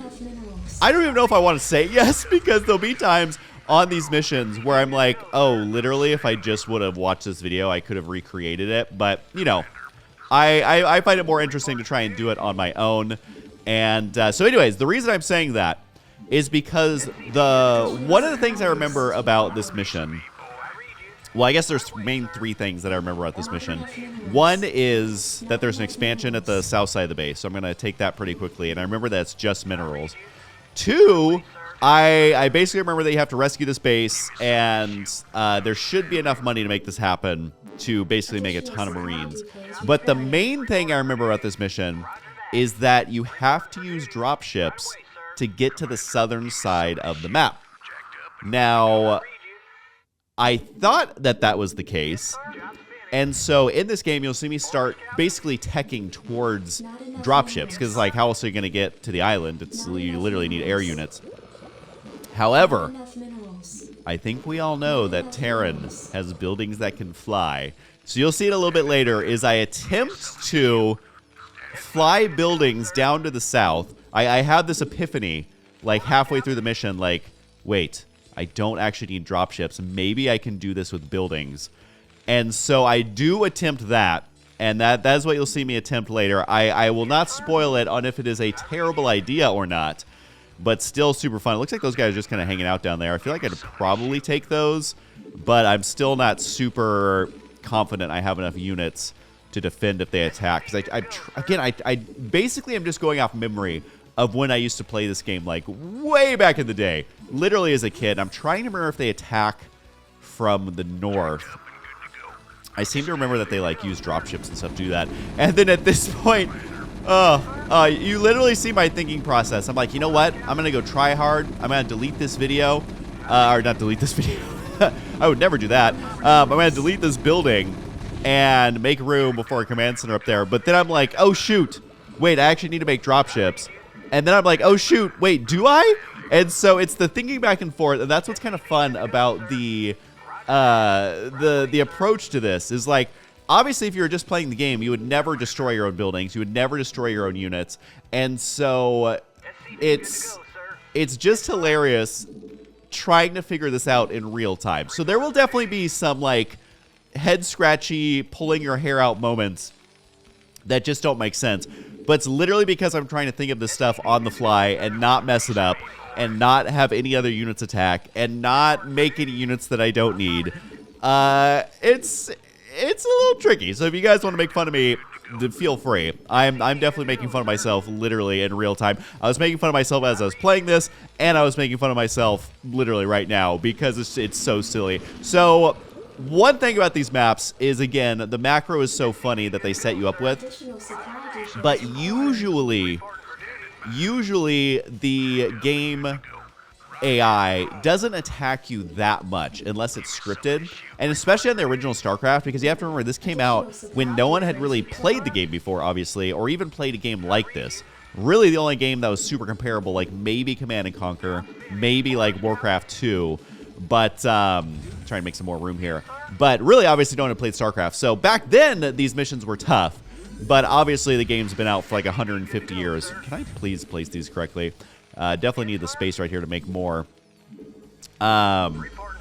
So what that means is the AI is really not that great, and so they are not going... Oh, geez. Yep, there's the attack from north. Apparently it's all fire bats. Kind of funny, which that many fire bats could actually kill submarines. Whoops. Well, you know, it happens. And so, yeah, anyways, what I basically kind of learned is, for the most part, you can macro pretty crazily, and that kind of gives you such a huge advantage because people didn't know about macro back in the day, and so they designed the maps to be like, oh, maybe these people made 5 SCVs. So point is, you're usually good to get that macro really cruising. And on this map especially, there's so many mineral patches. Like, we are not going to be running out of minerals anytime soon at all. And that is exactly how I play this out. It's like, you know, anything they throw at me, I can probably hold off with like a dozen Marines. It's going to be pretty darn simple. So I'm not worried about being attacked whatsoever. I guess those 4 fire bats thought that they could completely destroy my base, but they don't know who they're dealing with. They're dealing with HC Husky, who destroys his starport that he will desperately need a little bit later. But you know what? I got to hand to StarCraft. It always makes me feel good about my APM, because I'm pretty sure StarCraft APM is like easier to get juiced up than StarCraft 2. At least it feels that way. I don't know if it actually is. But like, I feel like I'm not even playing that fast. Like, I'm basically just kind of clicking around pretty normally. But it credits you with such a high APM. Like, if you don't know, the green number down at the bottom, that's the APM, actions per minute. And I'm always hovering around, like, especially once a game gets going on these missions, it's like maybe 130, maybe 150. But I don't feel like I'm actually playing that fast. Like, when you sit back and watch yourself play, even if it feels fast as it's happening, it doesn't look that fast on video, like, at all. So, you know, I will gladly say that I have 130 APM. Although I will say my typing speed is around 100 to 130. And so maybe it is actually pretty accurate. I don't know. But it also, you have to remember that when you're playing on fastest, it's faster than real time. Because for whatever reason, when they made the game, they thought that people would want to play at a snail's pace. And I think they even redid that for StarCraft 2. I'm like, when are they going to learn that nobody wants to play at a snail's pace? okay? Everyone's always going to play on fastest, unless the fastest is, like, so fast that nobody would ever want to do it. But just set real time to fastest, and if people want to slow it down, then just slow down time, you know? Do some Matrix stuff. That always cracked me up that they made fastest not the normal setting. I think it was, is it fast or normal is the regular setting? And I'm remembering, wait, I actually need this factory to build a starport, and I also need Vespene gas to get the drop ships to get down to the south. So, you know, it's slowly starting to click in my brain. Slowly starting to click in my brain just a little bit. One thing I will say about this playthrough so far is I was shocked at how fun it actually is. I mean, the StarCraft campaign has always been fun. It's always had a great story, you know, great universe building. I definitely think it's known for that. But you couple that with also trying to challenge yourself to do it in certain silly ways. It just kind of adds that certain level of fun. Now, I don't know if I'd be saying that with the Zealots or Zerglings only. Not being able to attack air is definitely a little bit difficult. If you're wondering what I'm trying to do here, I'm trying to make these guys mine more efficiently by building a path for them to follow. But it doesn't quite work out that way. So, you know, I thought I was going to do something that was super pro gamer move. And there are certain maps, like you're playing multiplayer, where if you place supply depots at certain locations, it actually does help the pathing a little bit. Turns out this is not one of those times or places. So I at least tried it. And even though it didn't quite work out, you know, you don't really know until you try. But now my Marine army is getting quite healthy. I have so many units here. I'm setting them to all the different hotkeys, which this isn't StarCraft 2, so you can't see the hotkeys I'm doing, but I am doing it. And one thing I forgot to mention is I did apply the orc kind of, what do you call it, like the UI skin. And, you know, I don't know about you guys, but orc was my favorite race in Warcraft 3. And I feel like Warcraft 2, I feel like Bloodlust was just, like, hard to beat. I always felt like it was so much better. Then what did the humans have? Was it heal? I'm trying to remember what the counterpart the knights had that the ogres didn't have. I want to say heal, but I honestly haven't played that game in so long I can't fully remember. But anyways, I thought it was cool that you can have custom UI skins in StarCraft Remastered. So I applied that one. I feel like I'm an orc at heart. You know, in World of Warcraft, always played Horde. And Warcraft 3 always played orcs. And I was thinking about it, and I feel like orcs, I like how I'm talking like this is some major revelation, but literally everyone's probably thought it forever. They're the most similar to Protoss, no? Like, they have units that cost a lot, but they're super beefy. You tend not to make as many units overall. And they just feel a little Protossy to me. Maybe I'm totally off base here. But I thought it was fitting, you know? I'm not going to do the Protoss UI, but since I'm playing Terran, I might as well bring some Protoss adjacent love, which is using the Orc UI. It is a little distracting because I think it's slightly bigger than the standard UI, so it does take up a little bit more of the screen, but, you know, we're playing StarCraft 1 campaign. It's not like I need to be the absolute best. So this is basically where I realize, wait, what if I can beat this mission by just using flying buildings? So that would mean all the units I've been making, all these Marines, are basically worthless. So for now, I'll just put them down here to try and protect the barracks. Can I land there? Oh, nowhere to land. If only we could land. Really, one little spot off. Do you think that they intentionally did that? Like, I wonder if whoever it was making these missions was like, we're gonna not let them fly a barracks down there. That goes against the ethos. There's that word ethos again. I think that's one of my biggest kind of laugh out loud moments almost, when you're in like a business meeting or on a Zoom call, or you're interviewing at a company. If they use the word ethos, I'm like, we gotta come up with a different word other than ethos, because nobody uses the word ethos in any other setting except a business Zoom call or meeting or a job interview. Literally, when is the last time you heard the word ethos that wasn't in that exact setting? And don't say you were watching a StarCraft 1 Marines only playthrough and the commentator, H the Husky, said it, because that doesn't count. It doesn't count. So here we go, trying to fly my entire barracks army all the way down. I'm still not sure exactly where I can even land these. But we do have our Marines for anti-air if they start to bother me, which I took care of that race. Still can't land here. Literally can't land anywhere. So basically, this is going to be the slowest moving army.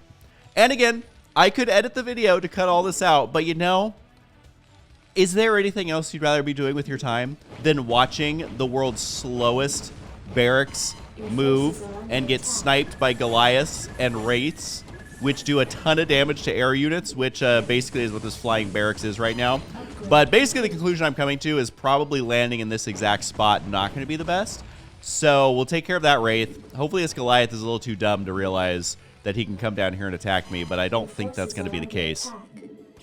I gotta say, I feel like in StarCraft 2, there wasn't really a unit that felt as fun as the Goliath, you know? I feel like the missiles, like as a Goliath owner or producer, there was nothing more satisfying than that moment we can actually shoot air units with the Goliath. The missile sound, so satisfying. The amount of damage it does to armored air units, so satisfying. You get that missile range upgrade, so satisfying. And, you know, I maybe Stalkers are kind of similar, but that's always been one of my main pet peeves. I have 2 pet peeves with StarCraft 2. And hey, goodness knows we're going to have time to talk about it as I'm slowly flying these buildings all the way over here. Once I land this, the Wraith isn't really going to be able to do that much damage. But I think I found my point that I'm going to be landing these. And we'll see if we can make that work. But I think 2 of my biggest pet peeves with StarCraft 2 is, one has really nothing to do with gameplay whatsoever. And maybe it's just a me thing. But I always felt like the sound design on StarCraft 2, while the music's good, and obviously they have the full campaigns and they have all that, I just feel like the multiplayer units, the sound effects of them are not nearly comparable to how great they are in StarCraft 1. I mean, like, compare the Zealot. I think I talked about this in one of my StarCraft 2 playthroughs. But think of the Zealot from StarCraft 1. When he punches something with those side blades, I literally punched my microphone by accident doing this because I'm so excited about it. The sound is just like, ugh! It sounds like it's just destroying metal. It sounds so cool. They even grunt. They go like, ugh, ugh, while they're doing it. It's so cool. And then cut to StarCraft 2. I always have felt like the Zealots sound like they're hitting something with a wet pool noodle. Am I wrong? Correct me if I'm wrong, but also there's just nothing that has that satisfying, like Goliath. Like, listen to the Goliath sounds. They are just so satisfying. So I don't know. Maybe it was looking back with rose-colored glasses, as they say, but I always just felt like StarCraft 1, all the sound effects, like the Lurker sounded so cool, Goliath sounded awesome, even the Ray sounds cool, the Scout shooting the anti-air missiles, so satisfying as well. Always loving a missile turret is shooting your buildings. So we're going to see if I can land this and get enough going on here. I don't think this one flying is going to make it, especially when it gets in range of that missile turret. And those Goliaths, they are not happy about it. So we're just going to keep floating these buildings over here and see if we can make this ridiculous strategy work that I have finally committed to. But we basically start pumping out Marines and hope that they can eventually do enough damage. But they have so many units here. They have like all the anti-Marine stuff. They have Marines of their own. They have Vultures, which basically two-shot Marines. They have Goliaths, which take like no damage from Marines. So far the strategy is not doing exactly what I had hoped, but my Marines get a couple of shots off. Like, since that Vulture is attacking the building instead of the Marine, and the Wraith wasn't helping out either, they actually get more shots than you would think before they meet their untimely death. But can you imagine, like, the Marine? You guys remember when they announced StarCraft 2? And they had that whole, like, assembling Tychus animation of his armor. Like, that's basically what's happening inside of a barracks. And I'm just imagining the Marine, like, he's getting pumped. He's like, you know, I think they use the convicts for a lot of the Marines, right? So he's like, hey, I'm not in jail. I'm on the front lines. I'm going to be taking on some more Terran. I've got this awesome armor. I'm training inside this barracks. It's super cool. And then, uh-oh, you join Husky's army, who has put you inside the enemy's base, and that is exactly where you spawn, in the face of a Goliath and a Vulture and 2 Wraiths and 5 Marines. Yeah, would not be fun. But anyways, that was sorry, I get off track quite a bit. So that was my first thing that always bothered me about StarCraft 2. And then the other thing that bothered me, and I honestly don't know your guys' take on this, so maybe if you're feeling up to it, you can kind of let me know in the comments down below how you feel about it. But I feel like in StarCraft 2, a lot of people talk about the death balls, and they talk about, you know, if you misclick once, your army dies, and blah, blah, which I do think is a big issue. And that would probably be my number 3 if I was to talk about 3, but for now, I'll just talk about 2. Side note, by the way, this push is actually starting to be effective. So, got a little ambitious there with those 3 Marines. But I feel like my buildings are probably in a pretty good spot right now. The Marines are spawning quickly enough that the buildings themselves are not taking that much damage. And we're actually kind of pushing this back a little bit. You know, Marines are spawning about as fast as they're dying. Somehow that one Marine finished off that Vulture. But, yeah, anyways, kind of related to that, I feel like the other main issue I have with StarCraft 2 is the amount of splash damage is just out of control. And I feel like if you're watching a pro game, the major splash damage is rarely, you know, I don't know if you can hear my dog snoring. She's literally sleeping on me. She's like, Dad, this is taking way too long. Is this video going to be 3 hours long? I cannot listen to you talk for 3 hours straight. But yeah, I mean, think of the Widow Mines. Think of the Protoss units that have splash damage. Think of, I mean, there's lurkers now, and the siege tanks are so much smarter. And I'm going to finally figure up some supply here so I can actually get units going down here. But the siege tanks are so much smarter that they're not doing as much overkill. Like in StarCraft 1, if you had an entire siege tank line and one zealot runs out in front of the army, all the tanks are a little trigger happy and they will all shoot him, which then leaves the zealots in the back the ability to run up and not take that first blast of damage. With StarCraft 2, the tanks are smarter and they will individually target units that are in range, making them that much more effective.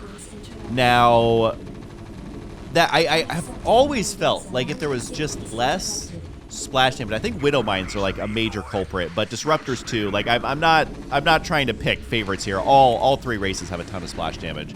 You know, Protoss has Psystorm, and there's a lot of splash damage, and you couple that with the death balling, and it's just a lot.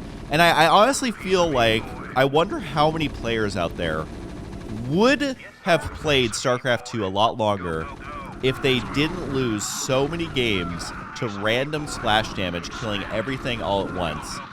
And again, I'm not the first person to talk about this, but I honestly was genuinely surprised as, you know, StarCraft 2 is out for a year, 2 years, 3 years, 4 years, the expansions start coming out.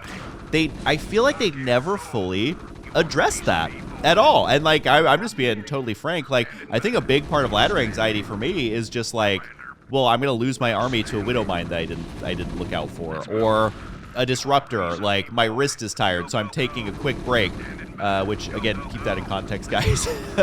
But you know, I don't know. Am I wrong? Maybe I'm just going on a pointless rant here, but I just would love if at some point they balance StarCraft to be less about the splash damage and more about how the units, yay, we won! How the units are individually controlled as opposed to how much splash damage they can do. Anyways, that's it. I talked about it for 20 minutes. It's done. Let's move on and see what the next mission has in store for us. But there we go, 117 APM, man. I am basically a pro gamer at this point.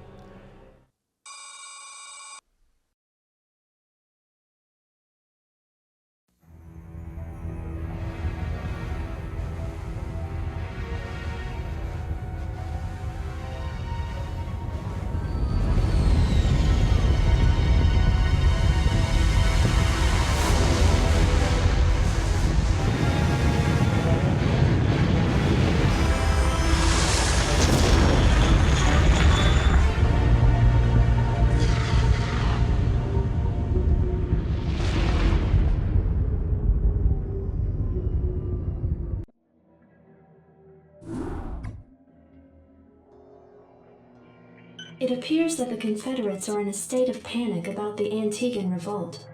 I'm picking up a high number of Confederate transmissions going back and forth between their outposts and their headquarters on Tarsonis.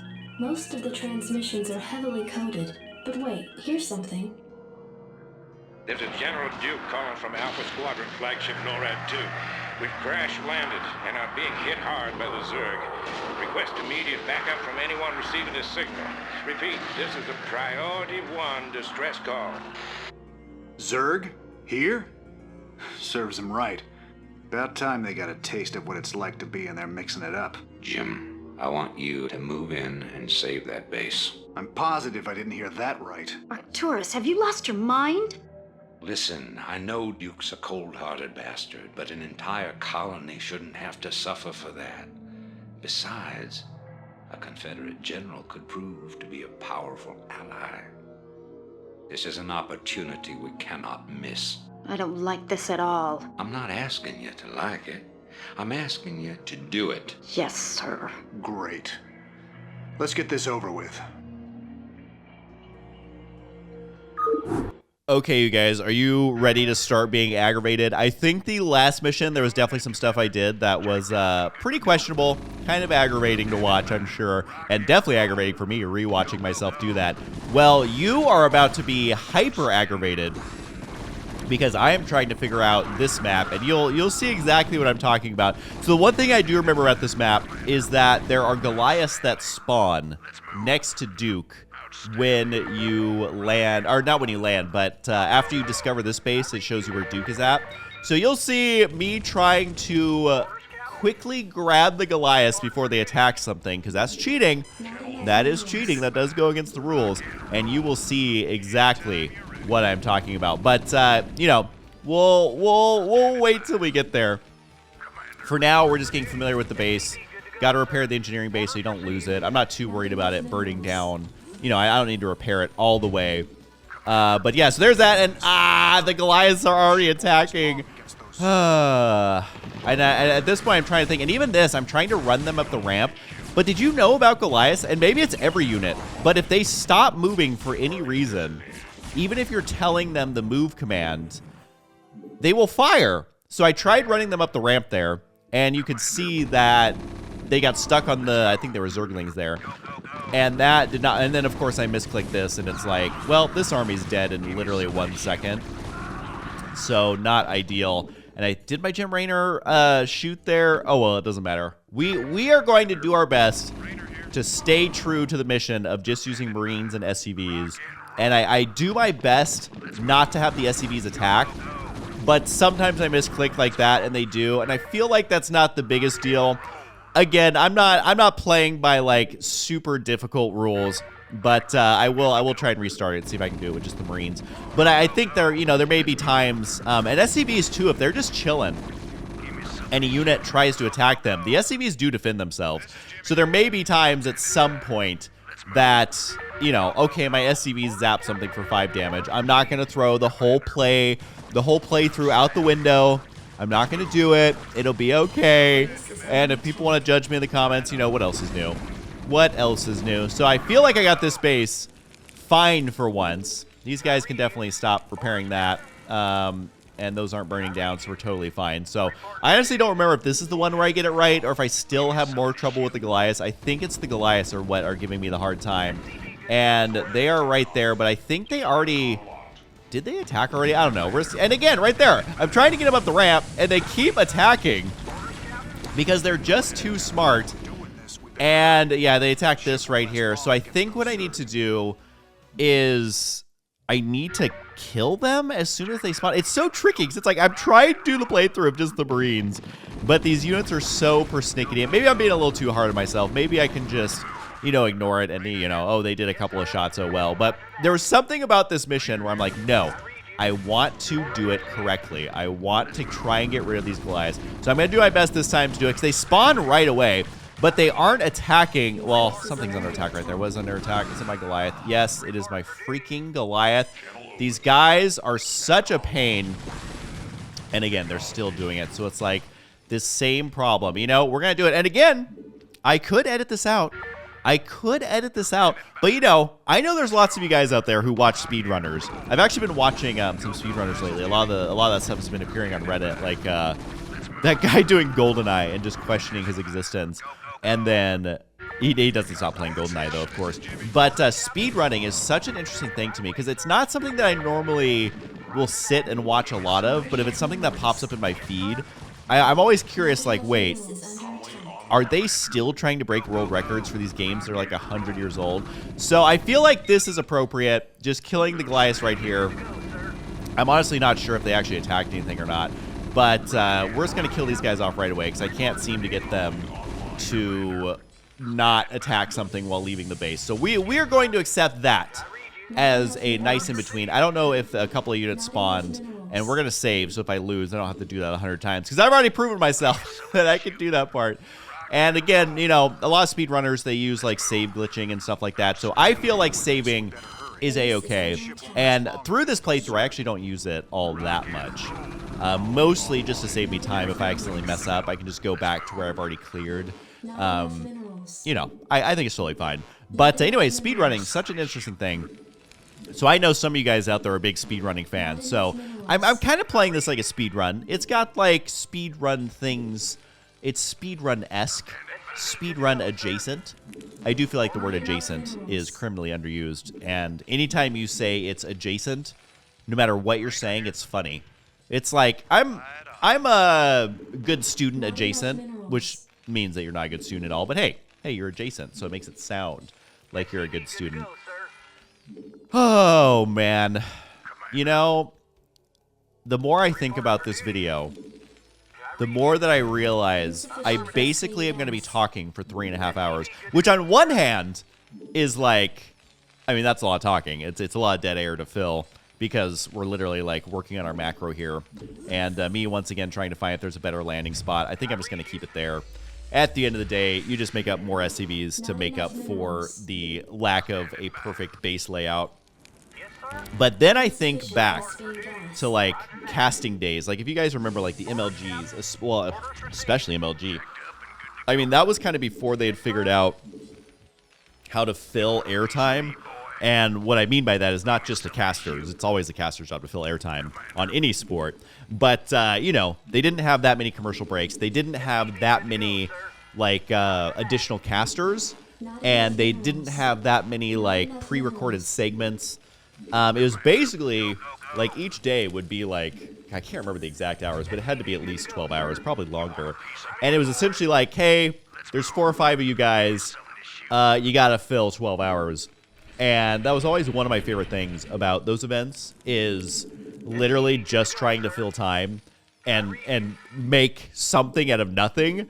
I don't know. It was always kind of fun. So I almost feel like this is kind of a step back in time to when I used to do that. Literally, my leg is falling asleep because my dog is laying on me, and she's a French bulldog, and it's just real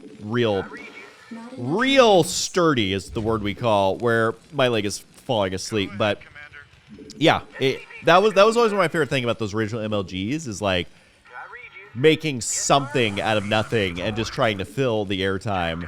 Which, you know, this entire time I've been talking, it's like I've made like 4 Marines, and I still feel like I have no money whatsoever. And I'm essentially just trying to macro up. And they give you a decent amount of minerals on this mission.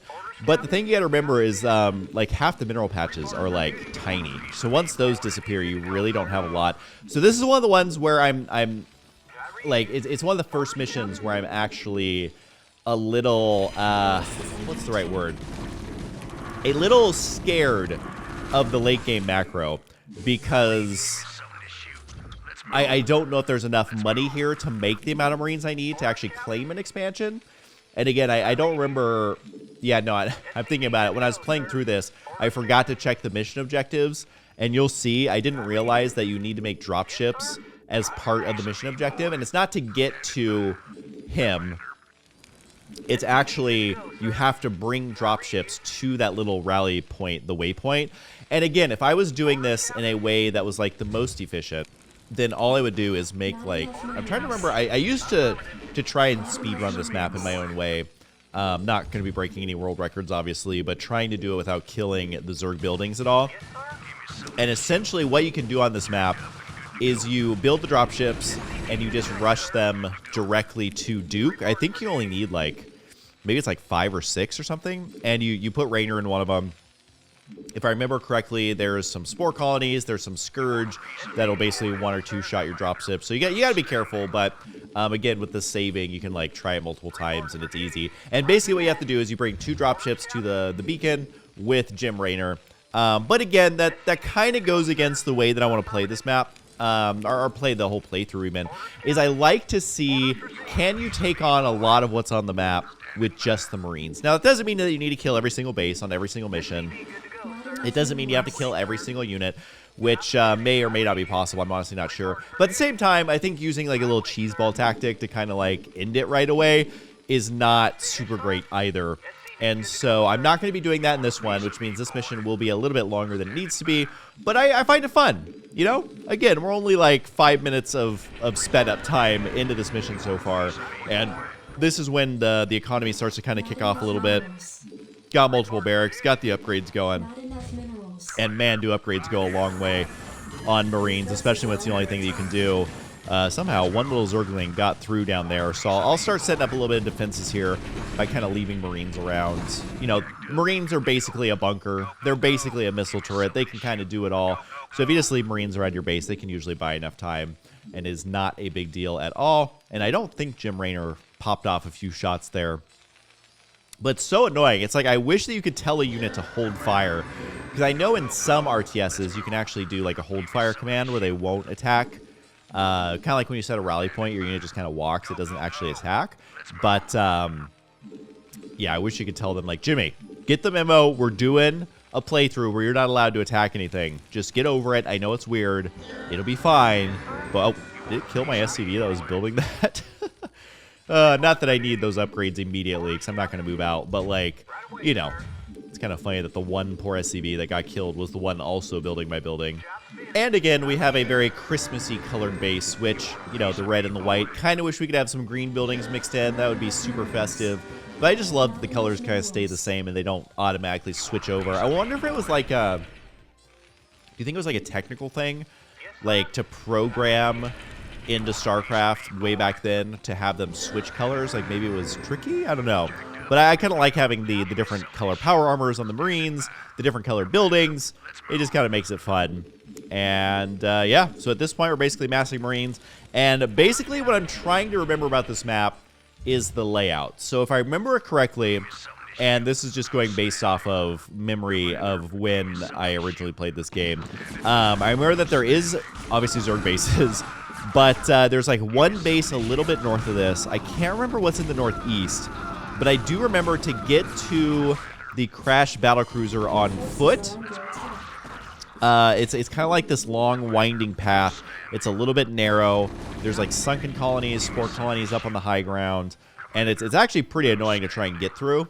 But for now, my biggest concern is, am I going to run out of resources in my base before I'm able to claim the next Zerg expansion? So again, I could just make a couple of dropships and end this, but it is kind of fun to... Oh my goodness, this one Zergling, how many kills does that guy have? I feel like all these guys literally have to fall back home to finish off this one little Zergling that's just completely destroying my base with this Zergling speed. And try and make a little bit of a supply depot wall, but the thing about Zerglings is they kind of fit anywhere. So I don't even know if a wall is going to be that helpful. So gotta keep massing up these guys, but it kind of gets to the point where I'm like, okay, there's not actually that many minerals left in my base. I'm only producing Marines off of 3 barracks. Whereas you saw in the last game, I was hovering like 6,000 resources, and I was making Marines off of like 10 barracks. And that doesn't even include all the Marines that I'd made before that I, you know, had to sacrifice to free up more supply. But, yeah, this one, it doesn't give you that much. Like, I have 1,000 gas. I can't even use that. I think the upgrades, I can still only get 1. And then the Academy upgrades, it's you know, stim pack in the range. I'm just going to stick with the range. I don't think I use stim pack this entire playthrough. Because, yeah, I think there are moments where, like, oh, you can have a cool micro play. It might be kind of cool. But, honestly, I'm not confident in my abilities enough to use it correctly. I'll probably tap it twice and basically kill my entire army because that's half their HP off of just 2 stim packs. So I'm not really going to worry about that. And but there's also really no reason to put the SCVs on minerals. I mean, maybe I do at some point. I honestly don't remember. But again, there's not that many mineral patches. And this is the Zerg base I'm talking about, where I'm trying to clear it out so I can get that expansion. Because you got to remember, in StarCraft 1, the creep recedes so slow. It's more difficult to spread creep because you can't use the creep tumors. They don't exist in StarCraft 1. You actually have to build a building to spread the creep. But it just takes forever. So moving in and killing the base ASAP. Look, you can see the creep. It's like not even moving. It takes so long to fall back.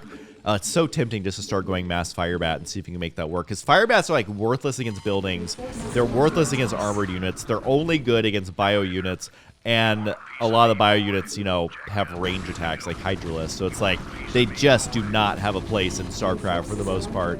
But we have basically cleared out that base. And that Overlord's going to escape. But all these Overlords don't know what to do with themselves. They're just like, well, our whole base is falling. This is not ideal. But again, still only producing off of 3 barracks. Maybe once I get this expansion, we can make something happen here.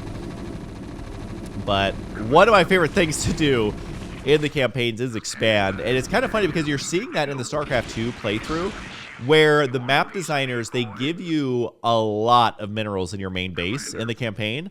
And then so far, the majority of the missions haven't had to expand that much. I mean, there's 1 or 2 times I'm expanding, but I feel like in StarCraft 1, they really are not very generous with the amount of resources they give you.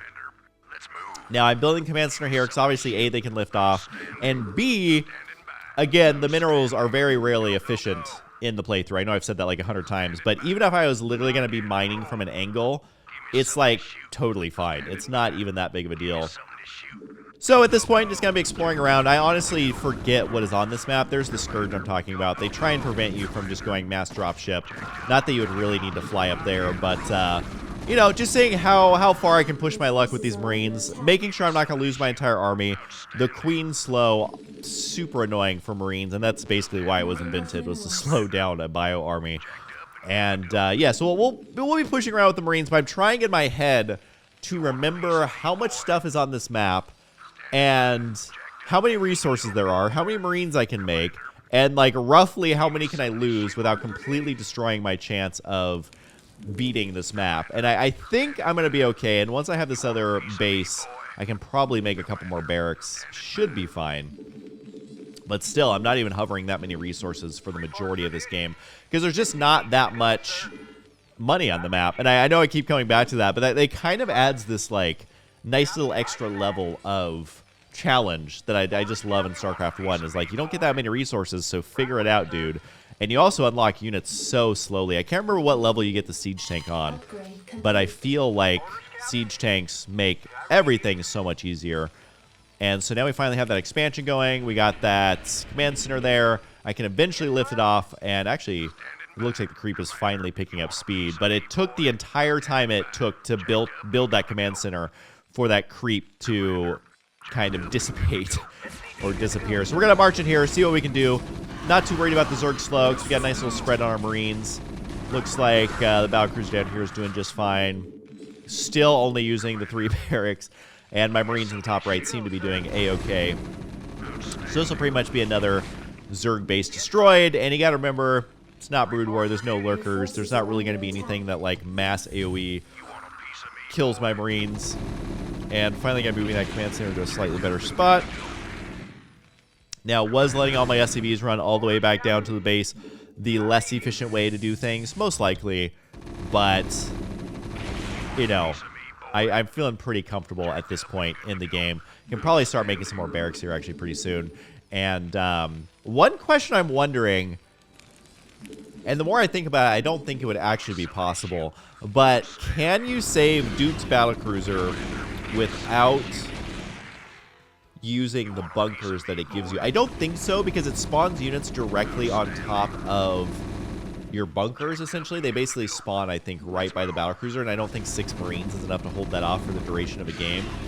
Could be something I can mess around with to see, because, you know, you'll see. I'm not really building bunkers and, like, you know, using them for defense or anything. I leave them there if they exist and are already, you know, spawned on the map or whatever, but yeah, I don't think you could actually do it. That would be like a super try-hard mode. Maybe if you like, no, I don't know how you would do it. You'd have to get like dropships right away maybe, and just try and beat it that way as opposed to the way I'm doing it where I'm actually clearing stuff out on the map. But what is actually pretty helpful about playing out this mission is it's easy enough that just getting mass Marines, you can pretty much straightforward kind of win this one. But it's also helping me control these armies of mass Marines, which there are going to be missions that are upcoming that are not this easy. And so at least this is kind of like, this is almost like boot camp for me to try and get my brain working around using all the all the Marines again, because they definitely have a mind of their own. They don't get as much notoriety as how dumb the Dragoons are, but the Marines are honestly not that smart. I mean, you literally saw that one Marine just like, well, I'm gonna head out, like literally where he's going, and trying to go up a ramp is a nightmare with Marines. They basically only go one by one, even though they're like one of the smaller units in the game. And, you know, you normally have much more Marines than you would have Dragoons, so their bad AI kind of gets lost in the shuffle because there's so many Marines going on. But at this point, I pretty much have enough stuff that I can get away with what I have here. I don't really need to make more, but hey, this is a Marines-only playthrough, so we're going to be making as many Marines as possible. And, you know, it's just fun. It's just kind of fun to sit back and play the campaign in a casual way.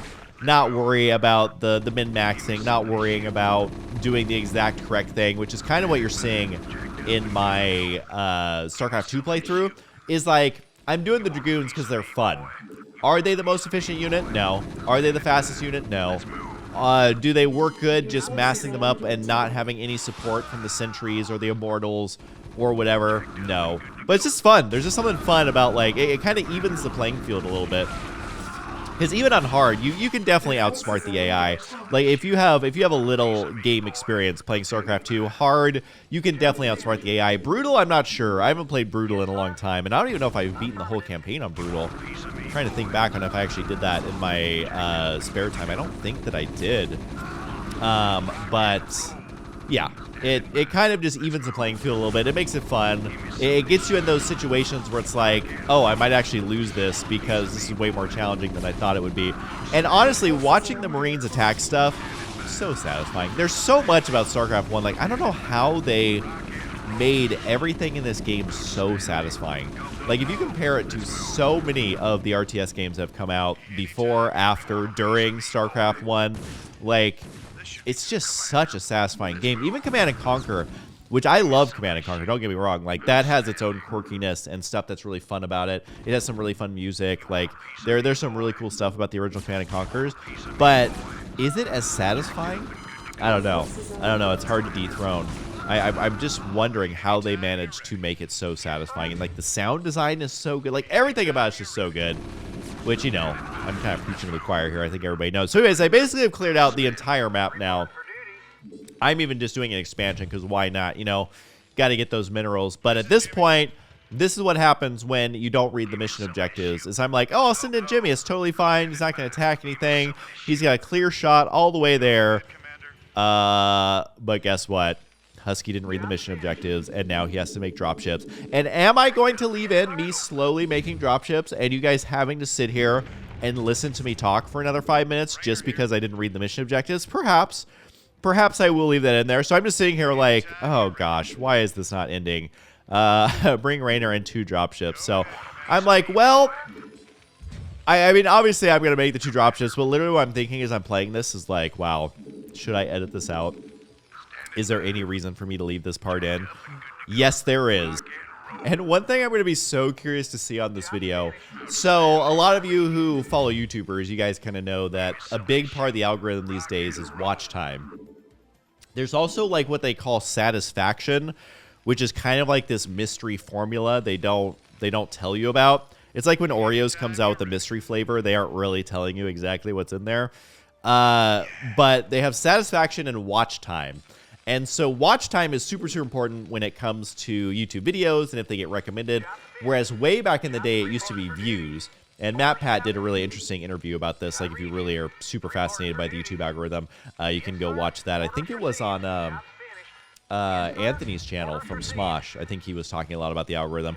But basically, watch time is a big part of it. So a lot of people, they drag out the length of their videos, which they changed this a long time ago. Like, maybe this is 6 years ago now, maybe even longer. I can't remember exactly when.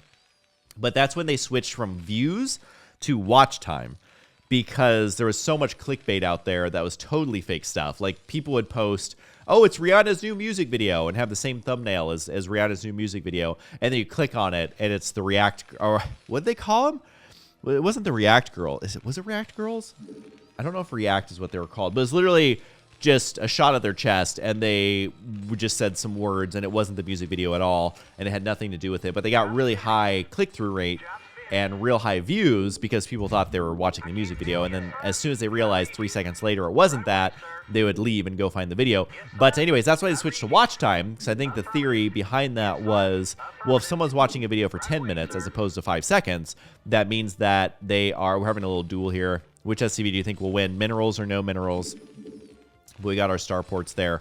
But anyways, so watch time super important. Oh, minerals wins, which kind of impressive considering he had to hold minerals while doing that.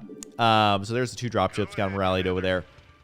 But I'm so curious to see what the watch time on this video will be, because obviously some people will click on it and be like, oh, this video is way too long. I'll watch a couple minutes, I'll skip to the end, you know, never even gonna hear this part of the video because they're already bored to death by waiting for a million dropships to make. But I'm so curious. I don't think I've ever had a 3-hour video. I think this video might, when I'm all done editing it, it might actually be longer than 3 hours. But is the watch time going to be like an hour, or is it going to be 5 minutes because people get so bored? So it'd be interesting to see that. There's the 2 dropships, which means this mission is over. The last folks I expected to show up. What's your angle here, Minsk? Our angle? I'll give you an angle, you slimy Confederate piece of Jim, enough. I'll handle this. The Confederacy has fallen apart, Duke. Its colonies are in open revolt. The Zerg are rampaging unchecked. What would have happened here today if we hadn't shown up? Your point? I'm giving you a choice. You can return to the Confederacy and lose, or you can join us and help save our entire race from being overrun by the Zerg. I don't think it's a difficult decision. Join forces with you? I'm a general, for God's sake. A general without an army. I'm offering you a position in my cabinet, not just some backwater post. Don't test my patience, Edmund. All right, Minsk. You got a deal. You've made the right choice, General Duke. I can't believe you're really gonna trust this snake. Don't worry, Jim. He's our snake now. Blah, blah, blah. Spoiler alert, Minx turns out not to be a great dude. But there we go, a victory. And 52. Does that mean 52 minutes or 52 seconds? Because that felt like a really long 52 seconds. I always love how their timers work in this. It's so funny. It's like, time just doesn't make sense. Commander, our position has been discovered. As of 2 hours ago, a large Confederate strike force arrived on Antigua Prime and established a base camp within our defensive perimeter. Arcturus Mengsk is calling a meeting. Greetings. I know you're all concerned about the Confederate strike force, but first we have a grave matter to discuss. It seems our data disks didn't hold weapon designs after all. Lieutenant Kerrigan will explain. You all know that the Confederates run a program for psychically gifted humans, training them to be ghosts. Those running the program found that the Zerg are attuned to the psychic emanations of ghosts. So the Zerg are here for you, darling? Huh. This keeps getting better and better. Shut up. There's been a lot of secret Confederate research surrounding ghosts and the Zerg. What we stole was a small but critical piece of the puzzle. Designs for a transplanar psionic waveform emitter. The emitters broadcast the neural imprint of a ghost, but at a much greater magnitude. These things reach across worlds. The Confederacy used these psi emitters to lure the Zerg into isolated containment areas. Your colony, Marsara Commander, was one such location. What are you saying? I'm saying the Zerg are a secret weapon developed by the Confederacy. I'm saying you were all subjects of a Confederate weapons test. Just as they destroyed Korhal with nuclear weapons to establish dominance a generation ago, they would use the Zerg to put an end to their other rivals. Only this time there'd be no outrage. Who could suspect the aliens were their creation? No, they'd be lauded as heroes for coming in and destroying the Zerg. It's time the Confederacy paid for its crimes. And I know just the way. Lieutenant Kerrigan is going to plant an emitter at the Confederate base camp. Commander, you will provide her with an escort. When the Zerg arrive, they'll break the blockade for us and we'll make our escape. Now, get moving. I'm having doubts about this, Arcturus. I just don't think anyone deserves to have the Zerg unleashed on them. I know you have personal feelings about this. Base is but under you can't attack. let your past cloud your judgment. Carry out your orders, Lieutenant. Yes, sir. This mission really is like, for the first time in the StarCraft campaign, it's like, are we the baddies? Are we the ones that are actually kind of the problem? Because we're using the Zerg Psi emitter to summon Zerg to destroy other Terrans, which just doesn't quite sit right with Jimmy. And then later, you know, you get to play Zerg where you're killing like billions of Terrans and you like definitely are the baddies. But I feel like this is definitely the first mission where you're wondering, are we the baddies? And for this mission, I'm trying to remember what I can remember. Again, this is like, I know I say this every single mission, but it's going back to my childhood when I was playing through this. And I guess I did play through this at some point on the Husky StarCraft channel. But it's like, what do I actually remember about this map? I remember that you have to lift off the buildings and float them back down to your base.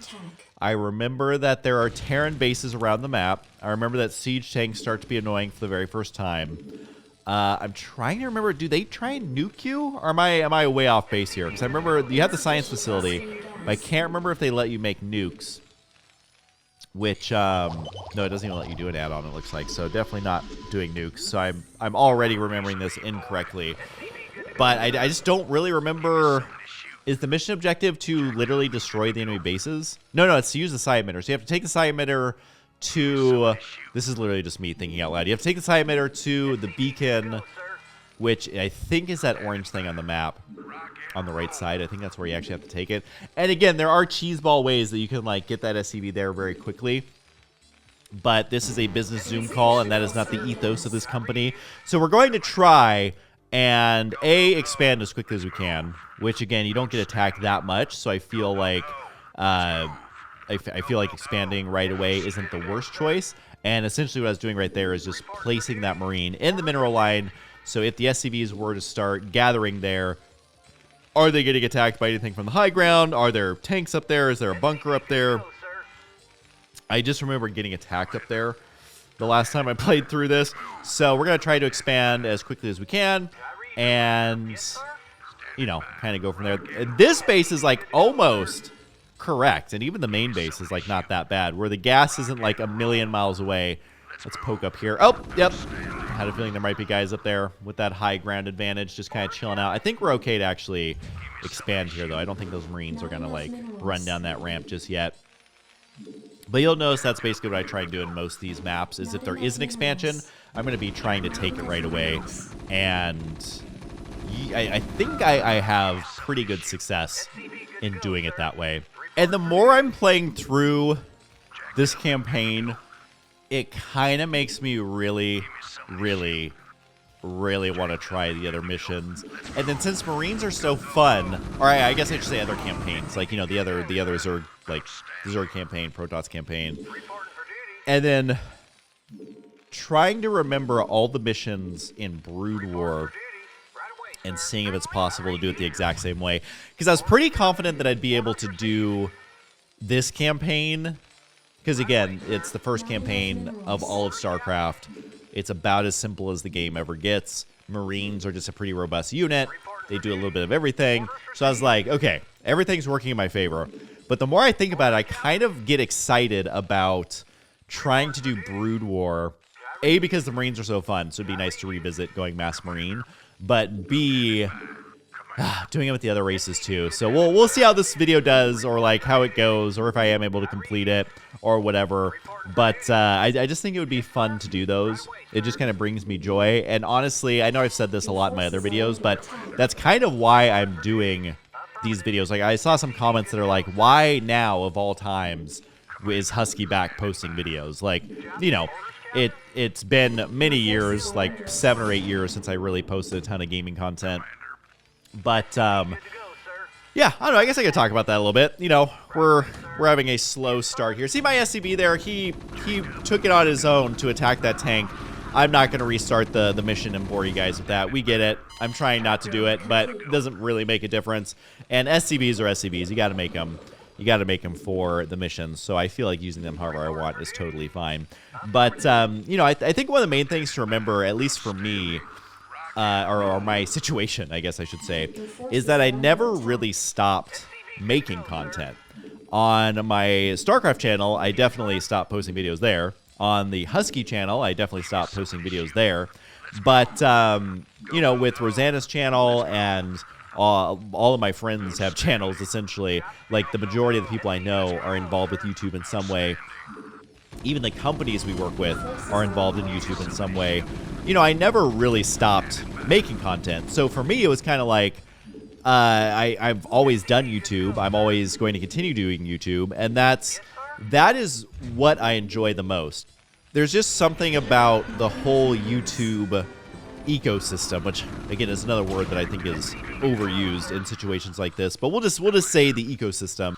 I just think it's such a cool thing. Like, you can take something you love, you can make a living doing it. Basically, the cost of entry is virtually nothing compared to what it used to cost to make your own content. Like, think 30, 40 years ago, how much it would cost to film something in HD, like movie quality. It would cost hundreds of thousands of dollars. Like, you had to have an entire production team, but now you get like 4K, 8K on your cell phone. Now, is it comparable to having an entire production team and making like Terminator 2? No, not really, but you're given so many more tools now than even when YouTube first came out. I mean, even back then, it's not that all the cameras were super expensive, but man, they sucked. You guys remember like the flip camera and stuff? Like, I think it filmed in like 480p. I don't even remember it being HD at all. But it's just, there's just something about YouTube that I love. And I never started YouTube to like be famous or have my name be known or like, you know, do these events or even get paid. Back then, you literally couldn't even monetize gaming channels, which I don't know if I've talked about that as much. I'm sure I have at some point, but I don't really talk about it a lot. But basically, you couldn't monetize gaming channels back then. YouTube was pretty, I would assume, paranoid because they had just lost a big Viacom lawsuit because people were uploading music videos of like A-list artists and monetizing it and getting paid, even though they didn't own the content. So that it was kind of like in a weird spot where gaming content, it's like it has music in it. It has voice work. It has, even some of them use the audio from cutscenes of like movies.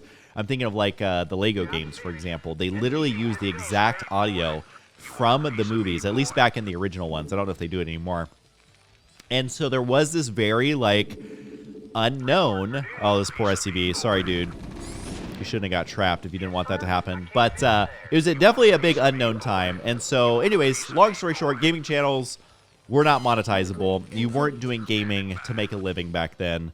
And honestly, I started doing casts of Korean played games, and I would take the broadcast from Korea because that was the only way to watch professional StarCraft. And I would basically turn the game way down because the Korean commentators, you know, they're pretty hyped, they get pretty loud, and so I'd do it where it wasn't super distracting, and I would commentate it, and I would show it to my friends who got sick and tired of staying up till like 4 a.m. watching GOM TV with me. I never got sick of it. I watched it religiously for my couple of years in college, and yeah, anyways, so they start going to bed being like, man, we got to go to school tomorrow. And I was like, but do we? But do we have to go to school tomorrow?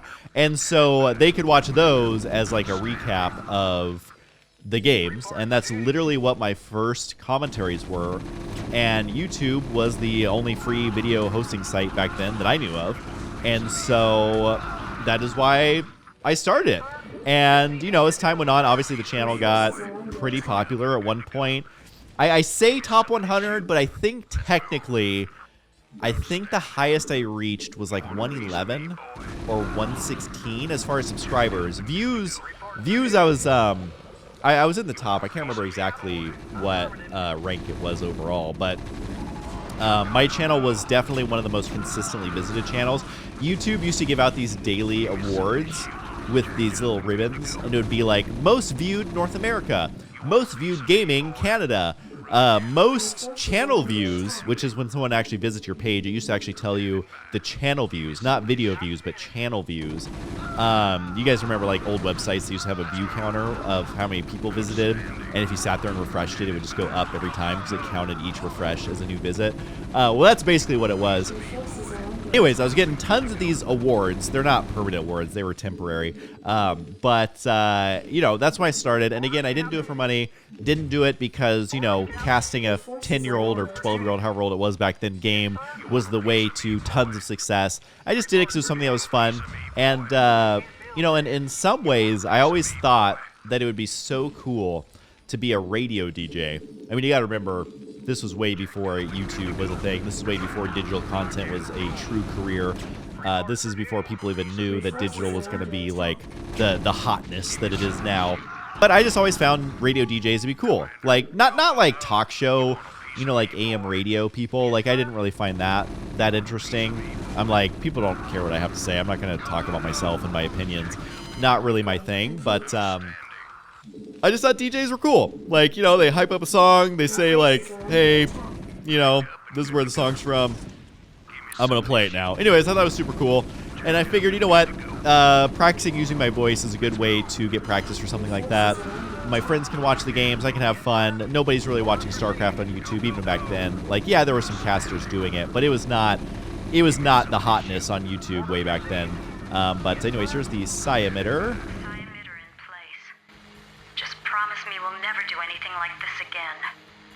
We will do whatever it takes to save humanity. Our responsibility is too great to do any less. This is where Mink's true colors start to come through. I don't know, guys. I'm starting to think that maybe he is not quite the outstanding citizen that we thought he was. Again, I love this little art here. They kind of animated a little bit. Like, that was the ghost cloaking. Pretty cool. And again, I love Protoss. I love how they can just come in and blow up an entire planet. I feel like that's a little OP.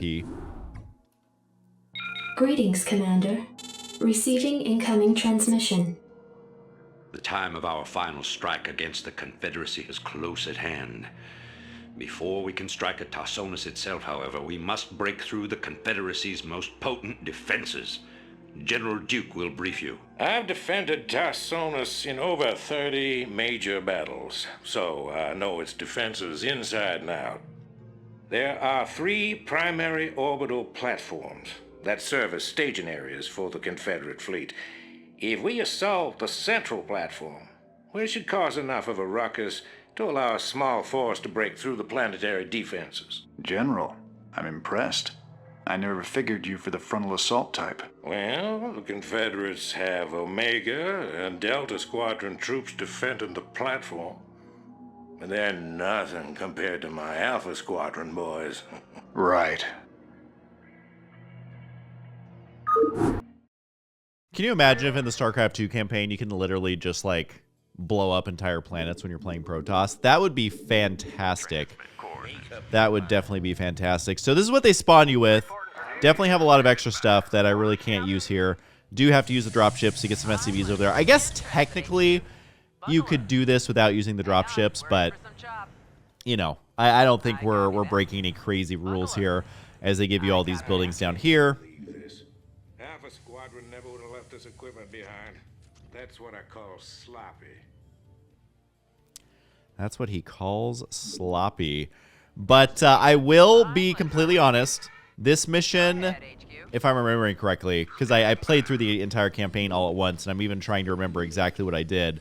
Yeah, I don't need the nuke silo, so I can land 1 higher, which will help the economy just a little bit. There is something about... I'll explain it when it happens, but let's just say it'll be the first major edit that I do, just for the sake of saving time and your sanity. You'll see when we get there, but I have given you a fair heads up. But anyways, again, I don't think we're going to be majorly attacked anytime soon, so here we go, just working on the economy. And anyways, as I was saying, like, I did take a major break from my gaming channels, and looking back, definitely could have handled it a little bit better, but at the time I didn't really fully realize how it was going to play out, or where my life was going to take me, or what I was going to end up doing, or if I was going to quit, or if I wasn't, or if I would come back, or I wasn't. And time just kind of got away from me. And a big part of it is I never stopped making videos. Like, we have thousands of videos on Rosanna's channel, and those videos take a lot to produce, so I'm involved like every step of the way, whether it's coordinating the DP, who is doing the filming, coordinating the post-production editors, working with the brands, coming up with ideas, like working as a team to brainstorm ideas. Like, there's so much that goes into making those videos that it's 5 or 6 full-time jobs. Like, we have a team that kind of helps keep things moving along. We have an extended team, and so I never stepped away from YouTube. If anything, I was busier than ever. And yeah, so for me, it was like I never really stopped. And so this whole 20-minute ramble, maybe even longer than that at this point, it all stems from, I saw some comments that were like, why would he come back to YouTube after all these years? It doesn't make any sense. And honestly, I never really left. I was just in a different location, I suppose. Wasn't in front of a camera a lot. Sometimes I was, but not all that much. And B, I honestly, with more people talking about Stormgate and so many AAA games coming out that people are loving. Like, there's the Harry Potter game, which I think is like one of the best-selling games ever. There's all the super difficult single-player games that people are loving. There's like Oblivion, and like there's just so many cool games happening right now that it kind of reignited that excitement. And so what I did, and I think I talked about this a little bit on the channel already, but I literally went onto Steam, and I went onto what is it? Do you say GOG? GOG, where there is lots of retro games on there. And I downloaded as many RTS games as I could find, and I played them all. Some of them longer than others, but I bought every Age of Empires. I bought every Command & Conquer. I bought, they even have Halo Wars for sale on Steam, the original, which that's kind of an RTS game. And I downloaded this game series called, what is it, 8-bit? It's like, there's like 8-bit Hordes, 8-bit... there's a couple of them, but anyways, it's basically an RTS game that's super snappy and controls really well, but it's more of like a simplified RTS. There's not like a super great campaign or anything like that. It's just more the gameplay. Actually a surprisingly fun game, to be completely honest. And I played all of them for like a month and a half, and it just kind of like started to bring back that itch of like, you really can't replace StarCraft, at least with the games that are currently out there. You really cannot replace StarCraft. And so I randomly decided, hey, I haven't done the Legacy, or no, someone actually commented. I saw something where they commented on one of my Facebook posts, which again, I hadn't posted on there in forever, and someone just happened to say it like, hey, you never finished the Legacy of the Void campaign playthrough. And I was just like, you know what? Screw it. At this point in my life, like, my YouTube channel should be for fun. And I don't necessarily need to do what is the most trendy and in the most algorithm for every single video. Why not just have fun? Like, nobody's logging into YouTube being like, oh my god, I hope there's a new Legacy of the Void campaign playthrough. Like, maybe now that I've been posting it, some people might be logging in being like, oh, well, I'll see if you upload a new video. But literally, people were not logging in trying to find this. I definitely wasn't doing it to be trendy. But honestly, I'm having so much fun with it.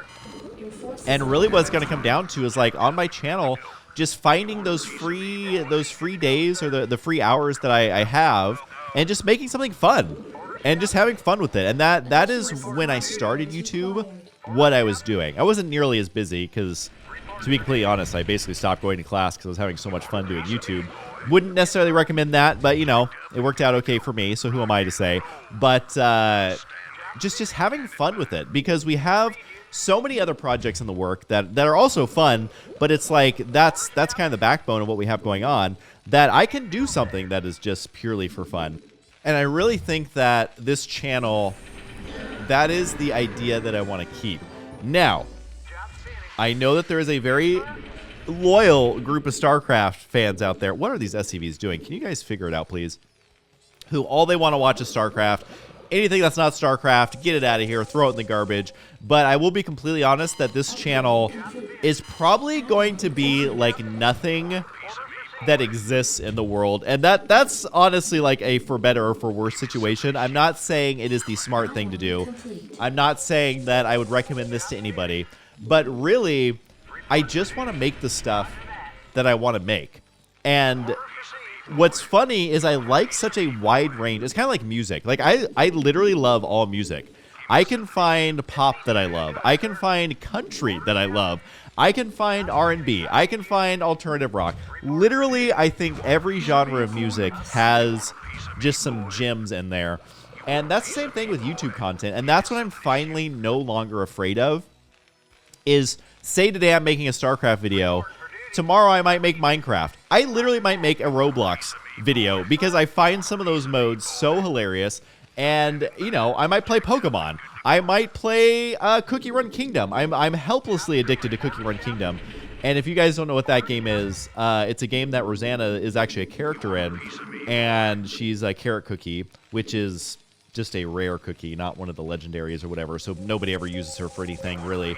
But it kind of got me interested in the game because she was in it. And I started to learn more about it. And it does have, like, some PvP elements, which I love. And it has, like, strategy and all that, which I love. But it's kind of like a is idle the right word? It's not like a passive game, but it's like you do your cookie composition, and then say you're gonna play against another player, they just battle each other out automatically. Like there's no like real-time stuff. Maybe idle is the right word, but it's so perfect. It's like such a perfect game to just play kind of in the background. Like you can literally play it while you're watching TV or like on the phone talking to someone, because you just click every couple of minutes and it kind of plays itself a little bit, which I really, really like. Pause that. This is partially what I'm talking about, is trying to push right in that base is being a little bit tricky. At least I think, is this the one? I really could go back and edit this and scrub through the footage to make sure, but there's something fun about kind of reacting to this live. But that attack did not go well. Let's just say that did not go well.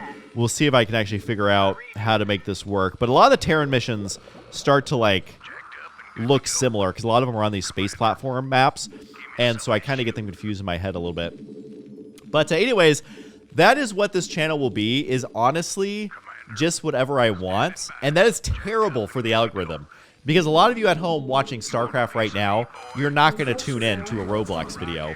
You're not going to tune in to a vlog of me and Rosanna going to the zoo. Like, it's not what the algorithm wants, and it's not really what YouTube even wants at this point. But I'm finally at a point in my life where I just don't care. I literally just want to have fun.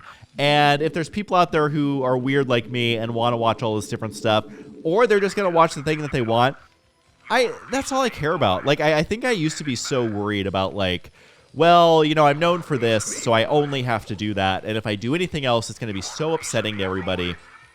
But the more that I've done YouTube and the longer that I've done it, I've kind of realized, who cares? Yes, there's going to be people out there who are upset when a channel evolves. Yes, there's going to be people who are upset when something pops in their feed that, well, this isn't what I subscribed for. This channel's dying. I don't know what it is, but me coming back, it is kind of random, I guess. But I've been doing YouTube for so long that at this point, like, it's one of the best jobs in the world. I honestly can't imagine many more jobs that are this fun. Maybe there's jobs that are more fulfilling. Like if you're out there like saving endangered species, or you're out there like building homes for people who can't afford, like definitely is much more fulfilling jobs maybe. But as far as like the fun scale, being a YouTuber is up there.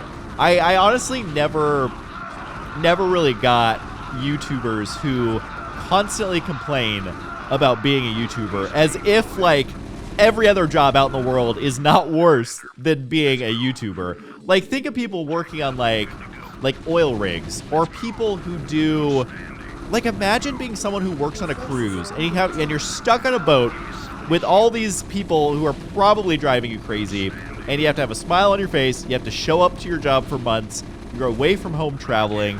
or even like long road truckers, or like almost any job. Like I used to work fast food, for crying out loud. All of these jobs have things that are more difficult, are more stressful, like, than being a YouTuber.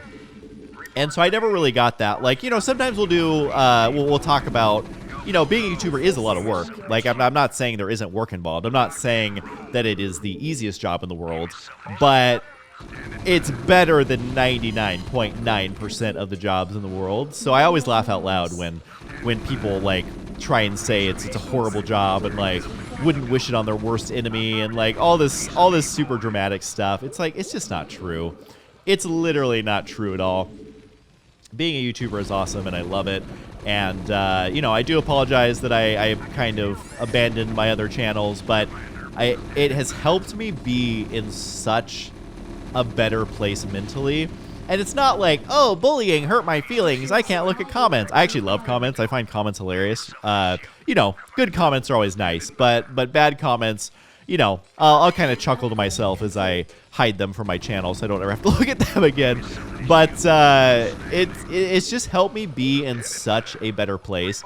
And, you know, was it the perfect way to do it? Probably not. But looking back, it was really what I needed for doing what I love long term. Because you got to remember, like, I've been doing this since 2000.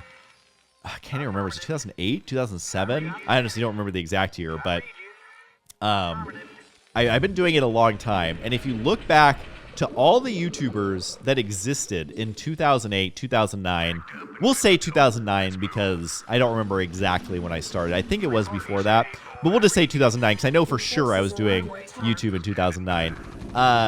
Like, how few of them are actually still around all these years later? I mean, it's 2023. That is a lot of years, you guys.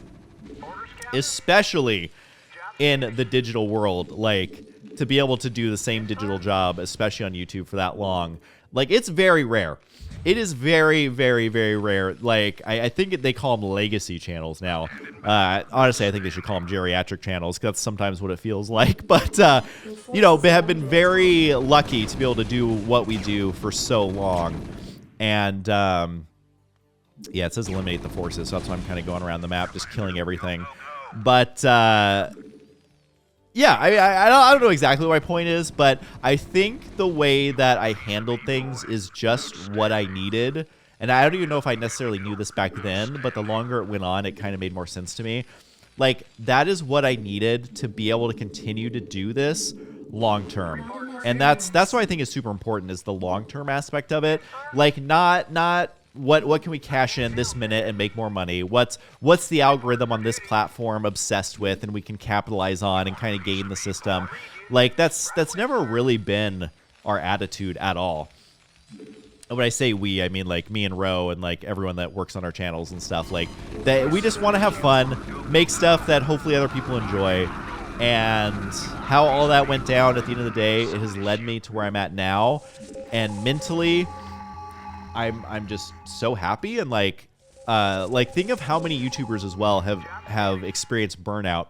And there's nothing wrong with burnout. I totally get it. There's times where I'm like, this is insane. This is so much work. Like, I don't know what taking a weekend off looks like. But, you know, how many YouTubers have completely quit YouTube because of burnout, because of not taking care of themselves, like their mental health, their physical health, you know, really just not trying, not necessarily not trying. It's more like looking at the bigger picture can be really tough when you're in the trenches of being a YouTuber and you're constantly getting that feedback from people, a lot of it negative, and a lot of creators get more negativity than other creators just because of the type of audience they have. And so it's different for everyone, but you really have to look at the bigger picture. Otherwise, the longevity becomes nearly impossible. And I think that's kind of subconsciously what I was doing. So I feel like I've been rambling on about this for an hour, but I think that's just where I'm at mentally. You know, I don't know if it's completely right. I don't know if I'm contradicting things that I've said in the past. I honestly don't know, but what I do know is mentally I'm feeling great. I'm feeling energized. I almost feel like when I first started YouTube and everything kind of felt new and exciting, and like you didn't know where it was going to lead, but you're just doing it because you liked it and you're connecting with people, and like, I don't know. that's where I'm at, and I think that's where you should be at. Hopefully, at some point in your life, you're able to reach that. And so moving forward, like, you know, I still see the negative comments. I still see the same people commenting for 8 years that they'll never forgive me. And yet they're still here 8 years later posting about it. So it's kind of interesting. But whatever. I'll let them decide what they want to do with their lives. But yeah, that's kind of where I'm at mentally right now. I don't know if anyone's even going to see this part of the video because this video is so long, and I imagine many people have skipped to the end already. I also love this expansion in the top left. I kind of wish that it was something that you had to expand to, but you can definitely beat this mission without using it. And now that I'm thinking about it, I think I got my missions confused. The one where I'm giving you a heads up and a warning about I'm going to edit, it's not this mission. So maybe it's the next mission, maybe it's the mission after that. I honestly don't remember, but there's a pretty big edit that I'm going to do just for the sake of everybody's sanity. But controlling this entire army is so fun. We're only at 164 supply, and it feels like I have infinite Marines at this point. But this one actually does have enough minerals. It does have enough bases. It does have a lot going on for it. And you know what? I love expanding, so I'm just going to expand up here on the top left, even though I absolutely do not need it. There is no amount of siege tanks that could prevent this army from winning it for me, especially since I have that expansion in the middle with like a million billion resources. But it's just so satisfying seeing all these Marines walk around. But they're so silly. It's like, where are half these Marines even going? I don't even know. He's hanging on top. He had 3 kills. This guy's got 2 kills.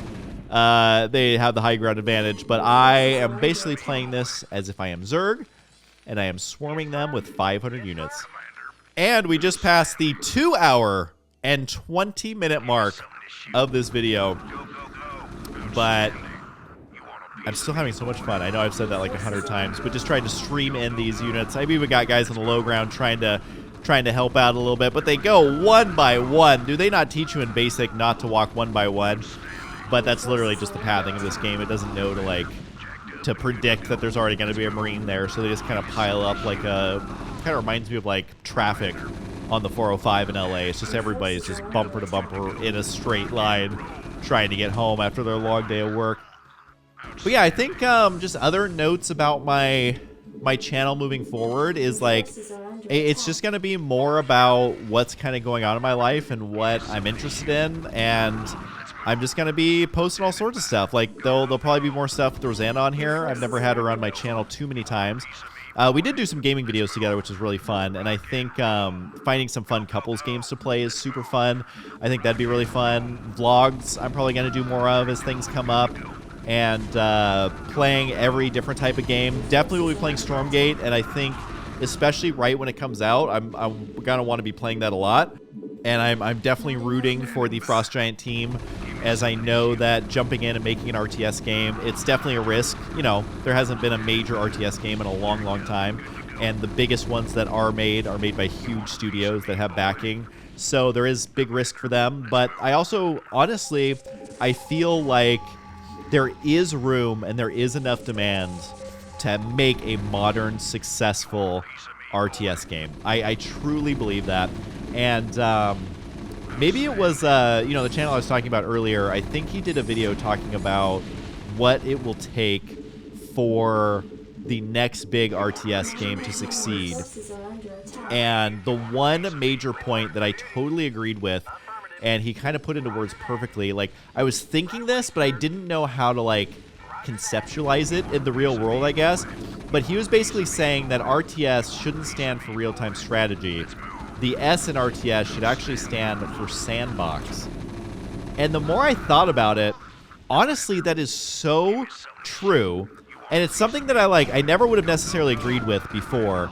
But after seeing the success of games like Roblox, after seeing the success of games like Minecraft, after seeing the success of, even in some ways, League of Legends coming... Sorry, I had the sniffles a little bit, so that picks up on the microphone. I do apologize. But the success of even League of Legends, which basically spawned from the map editor in Warcraft 3. Oh wait, we finished. Hold on. Emitters are secured and online. Who authorized the use of psi emitters? I did, Lieutenant. What? The Confederates on Antigua were bad enough, but now you're going to use the Zerg against an entire planet? This is is insane. She's right, man. Think this through. I have thought it through. Believe me. You all have your orders. Carry them out.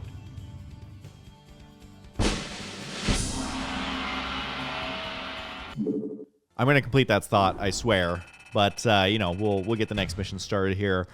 And some of these missions, they're a slow build-up. So there will be plenty of time to chat. Here we go.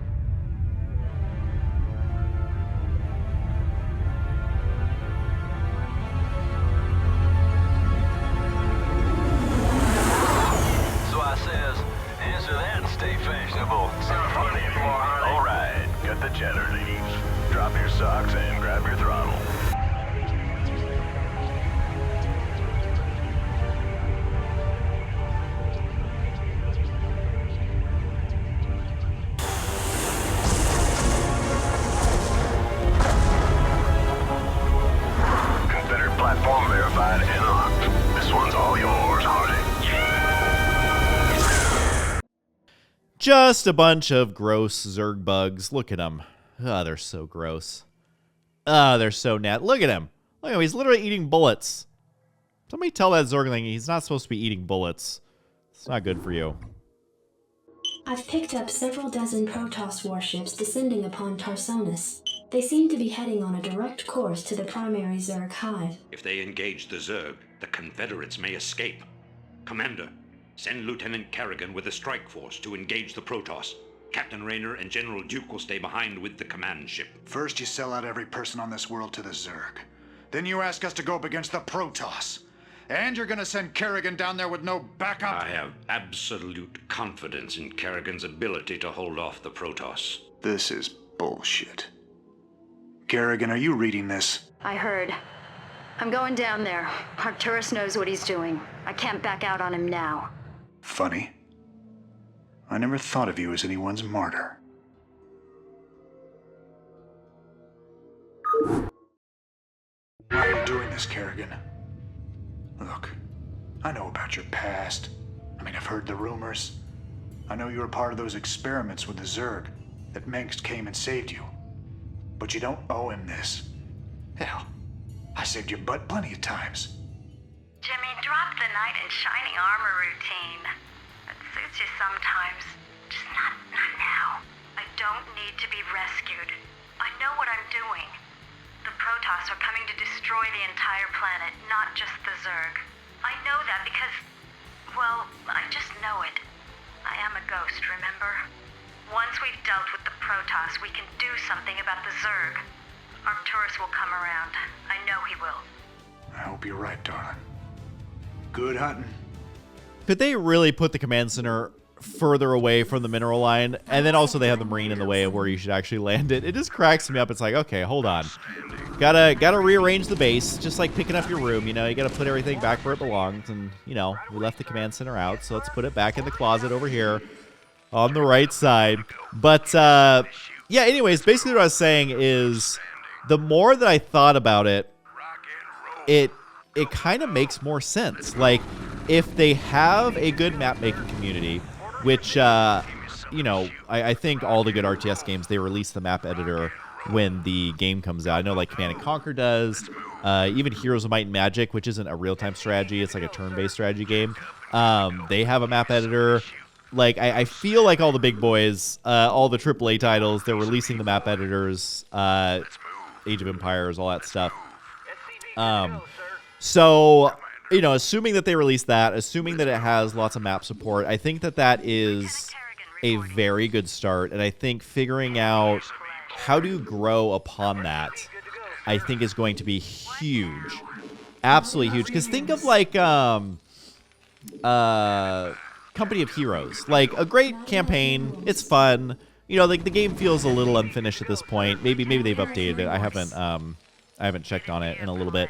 But, like, it's just missing that, like, bigger world aspect of, like, people being able to make like literally different games within the engine and allowing people to kind of experience the game in the way that they want to. And I think if they fully lean into that with Stormgate and support it much more than Blizzard ever supported map makers on StarCraft 2, I honestly think there is room for a new RTS game. It just has to have a modern approach. You know, I think a lot of us are like, oh, we want the heyday of RTS back. Like, we want just AAA games with a cool campaign and a perfectly balanced multiplayer, and that's all it takes. That's not really the case anymore, in my opinion. I think for a new RTS game in the space to have the longevity that they would hope for and to be able to support it long term, I think it's going to have kind of some of those sandbox features. And, like, again, I know I'm literally talking about Roblox 100 times in a StarCraft video. Nobody wants to hear about Roblox. But, like, the graphics and the gameplay and the functionality of Roblox honestly isn't that great. What makes it great and makes it appeasing to so many people is that sandbox aspect of people making entirely new games within the platform that they provide. That if they release Roblox or even Minecraft and it was just like, okay, here's a campaign and here's, you can play around a little bit and build stuff and that's it. If that's all it was, those games would be long dead and nobody would have ever remembered them. But it's that sandbox aspect where it adds that depth of, like, the new Dota could be made in this. A whole new genre of game could be made in this. Maybe, again, I don't know what the map editor situation is with Stormgate, but, like, maybe you could do an FPS. Maybe you could make another RTS game, but, like, the mechanics are so different, it's just, like, a fun little thing that you get addicted to and you play a lot of. I don't know. Like, I think that the potential is there. It just has to be more than a good campaign and good multiplayer. Because if it's just relying on good multiplayer, I don't think that's enough people to sustain it forever. I honestly don't. I think there has to be something appeasing about it to the average gamer. I mean, so many RTS players, like, I don't know if you guys saw my Facebook post, but if you don't follow me on Facebook, you totally should. But, like, I posted on there, and so many of you have said, I used to play StarCraft a little bit, but now I have a family. Now I have a full-time job. Now inflation is out of control, so a lot of people are doing extra work on the side. Like, it's pretty tough out there. And so many people, the last thing they want to do after a full stressful day of work, of raising multiple children, of possibly doing side gigs, life is stressful. The last thing most people, I think, want to do is log into a game that is also stressful and only play competitive multiplayer 1 versus 1. Obviously, as an esport, that is fun to watch, and it's kind of putting the stress on them as opposed to yourself. The pro gamers, I mean, they definitely know what they're signing up for when they become a pro gamer. It's a very stressful job for sure. But, it's kind of like watching any sport, really. Like, the stress is on them. But if you think of, like, I don't know, think of football, think of soccer, think of, more traditional sports, they're kind of a sandbox in their own way. Like, not every game needs to be, I don't even know the rules of soccer. How many people are on a soccer team? We'll say 8. I don't know. Guys, it tells you how much sports I watch. But we're using it as an analogy, so we'll say 8. Everyone at home, if that's wrong, is probably cringing, but whatever. It's just an analogy. It's not like every time you play soccer, it has to be 8 versus 8 on a regulation field with each person filling the certain role, goalkeeper, striker, defender. Again, I don't know anything about soccer. I don't know if these are actual terms. It sounds like they're terms I've heard before. I don't know. But you can literally play, like, soccer with your friends. You can play it in a fun rec league. Like, some companies even have their own, like, inner soccer tournaments. You can play, kick around a ball with your kids. Like, there's so many different things you can do. You can use different size balls. You can use goals that are regulation size or the size of a turned over trash can. Like, you can literally do whatever, and it's still fun. And that is what I kind of hope the future of RTS looks like, where there is those foundational rules of the competitive play, but if you're not someone who wants to play 1 versus 1 and lose a game because your wrist was tired and you needed to take a break like me, and you're just like, I'm just going to sit back for like 20 seconds, this is too intense, you're not going to lose every single game. Man, those Dragoons just got a bunch of free kills. But anyways, that's my thought on it. I'm kind of curious to see what you guys think. Maybe I'm way off base, but I really think, like, I've always been a big fan of not appeasing, but being appealing to a broader audience, because I think it's so easy to fall into like the elitist mindset of like, it can only be for the most extreme competitive people. But honestly, that's not true. That's not the average gamer. That's not 99% of gamers. Like, most people who play games, I think, want to do it for fun. They don't want to be completely... Oh, he's talking. I think he's just saying, don't kill the Zerg or whatever. You can kill the Zerg units, but not the actual buildings. That was the one thing I remembered about this map. What I couldn't remember is how many Protoss bases there are on this map. I honestly can't remember, or where the expansions are. So that's always me trying to move out with my army, seeing if I can find those expansions. But anyways, I will definitely be playing Stormgate. I fully support the idea of what they're trying to do. I know a lot of people, like on the Stormgate Reddit and stuff, they basically are constantly saying they're going to reserve judgment until the game is out, which obviously I think that that's smart, and you shouldn't be fully emotionally invested in something that isn't even out yet. But I think the part that I am emotionally invested in is I just think that people who truly love RTS games, they want the genre to still be alive. Like, they want it to be healthy. And the only way that's going to happen is with a new big RTS, I think. Because I don't know that Blizzard is giving StarCraft the love that it would need to make it appealing to a broader public. You know, now that they're part of Activision, maybe someone there will support StarCraft and make a new one. But I think Stormgate probably has enough of a head start that even if Activision Blizzard started to focus on StarCraft 3, I don't know if there's enough time, unless they've secretly been working on Warcraft 4, which I don't think that's the case. I surely haven't heard anything about that. But I really think there is potential here, and I think people are underestimating what the true potential actually is, because no big AAA-style company is trying to utilize it. They're all chasing, you know, the next Call of Duty. They're all chasing the next Apex. They're all chasing the next big single-player game. But I genuinely think that there is huge potential and huge upside if it's done correctly and the bigger picture is focused. Like Cookie Run Kingdom, for example. Not a game I thought I would ever play. Not a game I thought I would get addicted to. And it honestly is a pay-to-win game in a lot of ways. While you can play for free, it's similar to Clash of Clans, which I haven't played Clash of Clans. So maybe, again, I'm way off base here. But my understanding of Clash of Clans is that you can play it without paying, but to do everything takes forever if you're not paying in some way. And that's kind of how Cookie Run Kingdom is.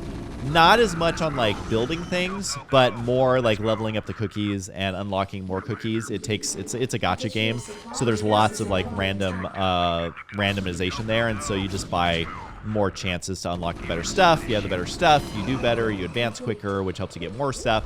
So it's definitely like pay to win, to be completely honest. But like, if you guys look at how much money Cookie Run Kingdom makes, and if you compare it to the game that they used to be known for, which is just Cookie Run, what are my SCVs doing? They are so stupid, I swear. But you know, their original game, Cookie Run, was one of those like running games. But it was I don't know, maybe that's kind of underselling it a little bit, but at the end of the day, it's a running game, and they had tons of levels, tons of characters, tons of power-ups, tons of like ways that increase the skill ceiling. And it made money, I'm sure, but Cookie Run Kingdom, they found a way to make a game in a way that I personally hadn't seen before, and it's polished, and it's fun, and it's cute, but they make billions of dollars on this app game.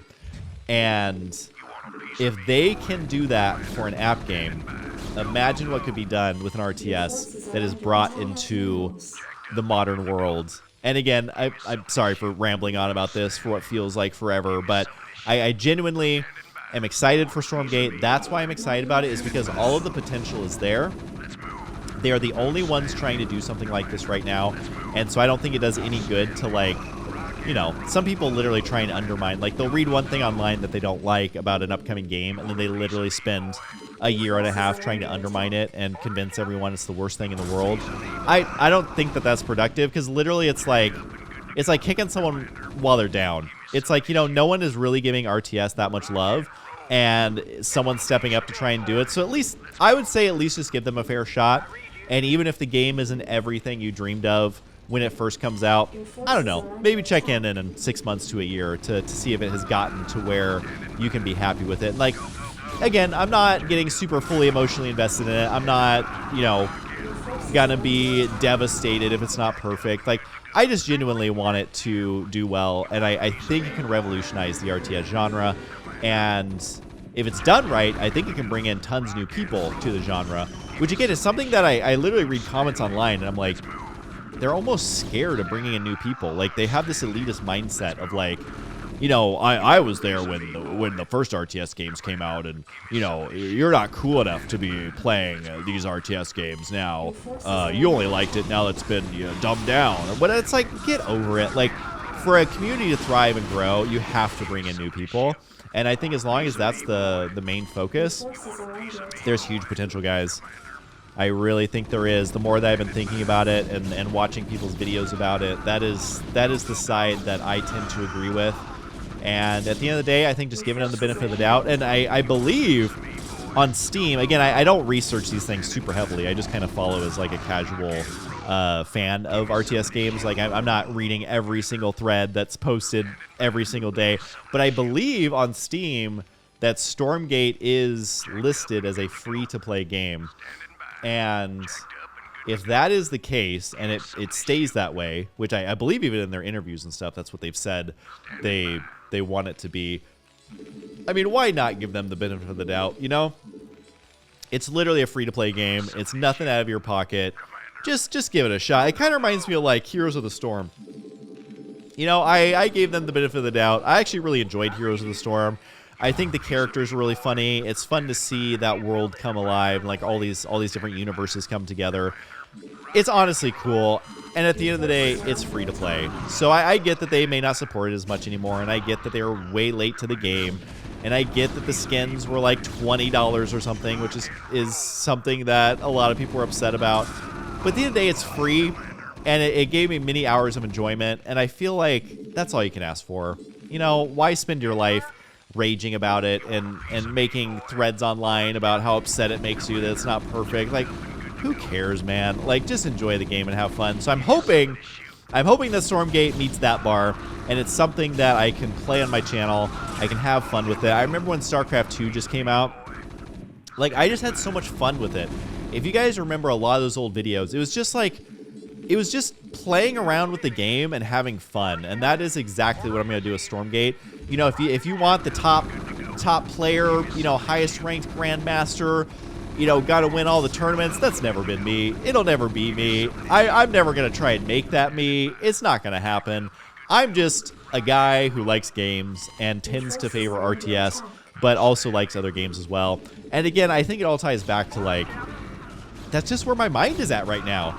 And that's where I want to keep it, and I don't ever want to lose sight of, like, it's literally video games. It's literally things that are made to have as much fun as you possibly can on your phone or your computer, on your laptop, on your tablet. And, like, how blessed are we that we have access to tens of thousands of different games, and many of them free. I don't know. I definitely don't want to lose sight of that. But yeah, like I've been saying, I am surprised in a good way at how many people are supportive and kind and sweet.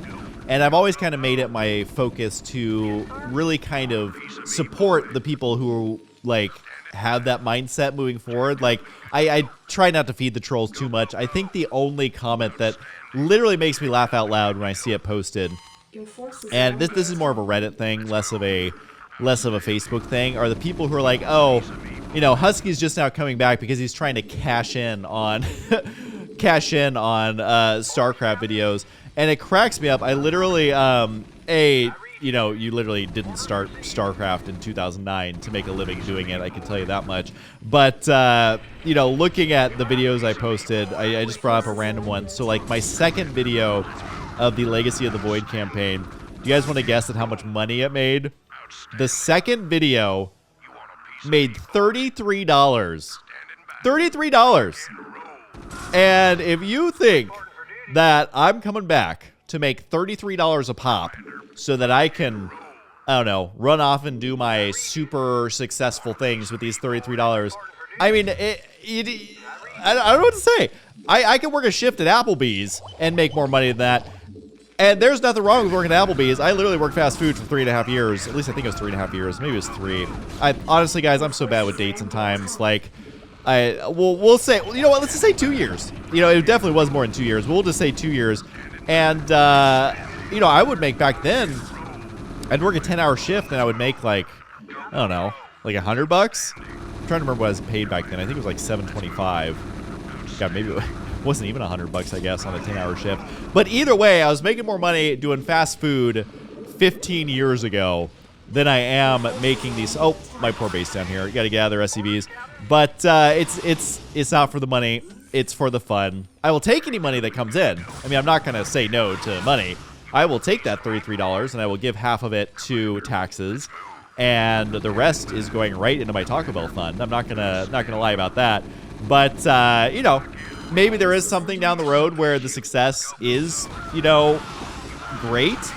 But I'm literally doing it because it's fun, and that is all it's ever going to be. And I think that I'm going to continue that mindset. And again, I know I talked about forever. I feel like this is almost a podcast at this point, where it's like, okay, the sponsors say our podcast has to be 3.5 hours long. What are we going to talk about? I guess what I could have done is like write down things to talk about, because talking about the strategy of like, okay, now on this mission, guys, I'm going to make lots of Marines. That would literally be every single game. And then this is where I think this is the end of the mission, because I killed off the Protoss. So, you know, I already know that this part's scripted. I'm not panicking. I know that I'm not going to be able to hold off with just Marines. We neutralized the Protoss, but there's a wave of Zerg advancing on this position. We need immediate evac. Belay that order. We're moving out. What? You're not just gonna leave Base us. is under attack. All ships prepare to move away from Tarsonis on my mark. Boys, how about that evac? Damn you, Arcturus. Don't do this. It's done. Helmsman, signal the fleet and take us out of orbit. Your forces are under attack. Commander? Jim? What the hell is going on up there?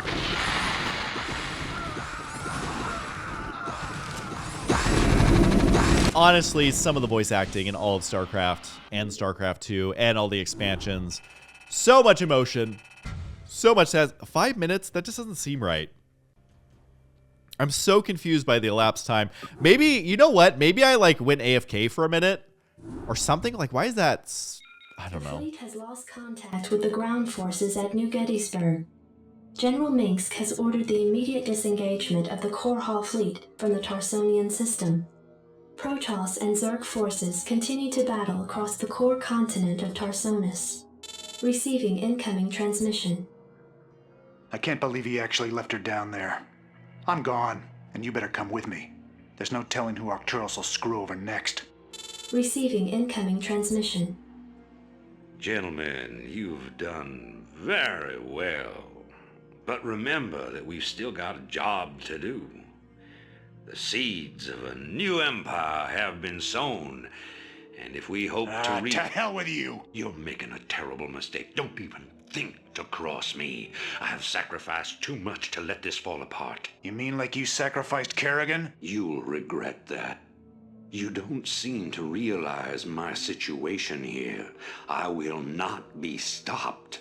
Not by you, or the Confederates, or the Protoss, or anyone.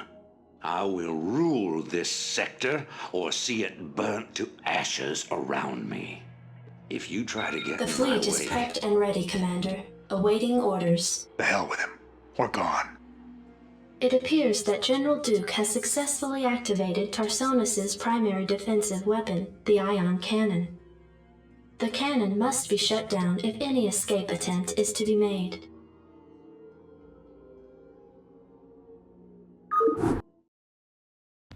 Commander. Looks like we're on our own. It's funny. Seems like yesterday Arcturus was the idealistic rebel crusader. Now he's the law and we're the criminals. Kills me to know that we helped him achieve his goals of conquest. Damn it. I shouldn't have let her go alone. Jacked up and good to go. Oh, it's all coming back to me. This is the mission where I done goofed up. So I will get to a certain part of this mission.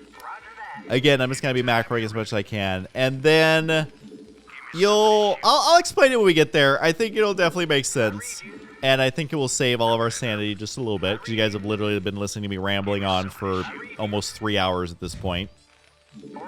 But, yeah, maybe next time if I do this, if people like this video enough, maybe I'll write down things to talk about. So maybe there'll be a little bit more interesting stuff. So let me know in the comments, like, is there certain things that you want me to talk about? Because if I do this again, I imagine that each video will be at least 3 hours long. I don't remember how long the Zerg campaign is, but I'm sure it's plenty long, especially trying to just use Zerglings.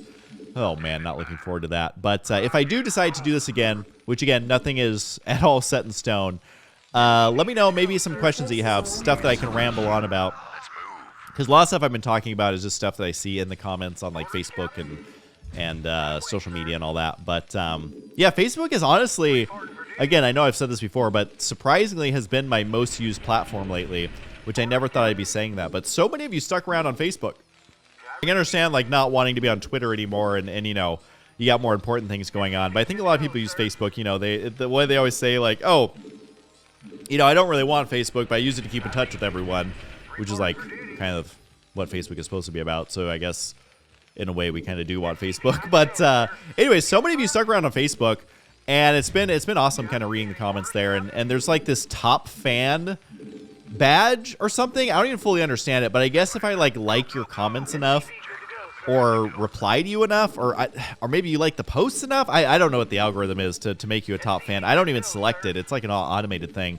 And it just kind of cracks me up because I'm trying to like get as many people who want the little badge as possible to have it, but it's like, does it limit you? Can everybody be a top fan? Is it like based on a top percentage? So no matter how many times you like something, you still have to do it more than the other top fans? Can you lose your top fan status? I don't know. There's so many unanswered questions. And so every time I log on there and I see like 10 top fans, it just cracks me up. There's just something funny about that. Like I think on YouTube you can enable, if you are subscribed to someone, it'll give a little red icon. Sorry again, I'm still you know, an hour later I still have the symbols. But yeah, that's not really a top fan though. That's just enabling that. I guess YouTube does have the memberships, which I think right now, again, I don't want to brag about how much money I'm making, but I have 8 members right now. So I'm making like, I mean, you know, after Google's cut and after taxes, I'm making like, whew, what is the math on that? $15 a month? I don't know the exact math, but it's somewhere around there after taxes. So, you know, just kind of raking it in. But again, goes right in the Taco Bell fund. And if you do become a member, you get little emojis that you can use and you get like a badge. So that's similar to a top fan, but that's like direct monetary involvement. And then like the longer you're, I guess what the top fan would be is just like on Twitch, when you follow someone for a set amount of time, it unlocks cooler and cooler avatars. So I guess if you get like the 2-year avatar, you're truly a top fan. But I don't know, social media. Do you guys remember living in a world without algorithms? Now, maybe in like some ways there were algorithms, maybe like things I wouldn't even think about were algorithmic, maybe like, you know, newscasts or something. But everything is based on an algorithm now. I mean, TikTok's got an algorithm, YouTube's got an algorithm, Facebook, Instagram. I mean, even news feeds now are algorithms. It's ads are algorithms.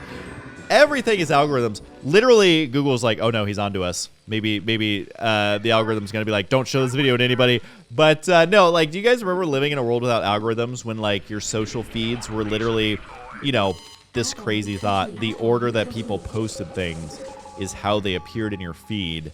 And it only showed you stuff from people you, get this, followed. it didn't show you a bunch of random memes and cat videos of people you didn't follow. Although not that there's anything wrong with cat and dog videos, but you guys get the point I'm making. I wonder what the world would be like if just for a month, all the big companies were like, you know what? We're going to tone down the algorithm back to like 2009 levels. I wonder what would happen. Would the world spin into chaos? Would people freak out because they're not getting as many memes from shows that they've never seen in their entire lives? Or would the big companies just lose 5% of their revenue, and that's literally the only thing that would change? I don't know. It's something to kind of fantasize about a little bit. Like, imagine living in a world without algorithms, which kind of sounds like a movie trailer. In a world without algorithms, where you have to look at pictures of people that you chose to follow instead of memes. What are you going to do with yourself? I don't know. I don't know, man. That was just something I was thinking about the other day. I was like, we didn't know how good we had it before every single thing in our lives had an algorithm. I mean, I feel like even the algorithms have algorithms at this point. But who knows? Anyways, yeah, well, big surprise here. We are massing up a bunch of Marines. And I honestly don't remember the outline, or not the outline, how this map is laid out, is what I'm trying to say. So I do remember that the ion cannon is in the top left.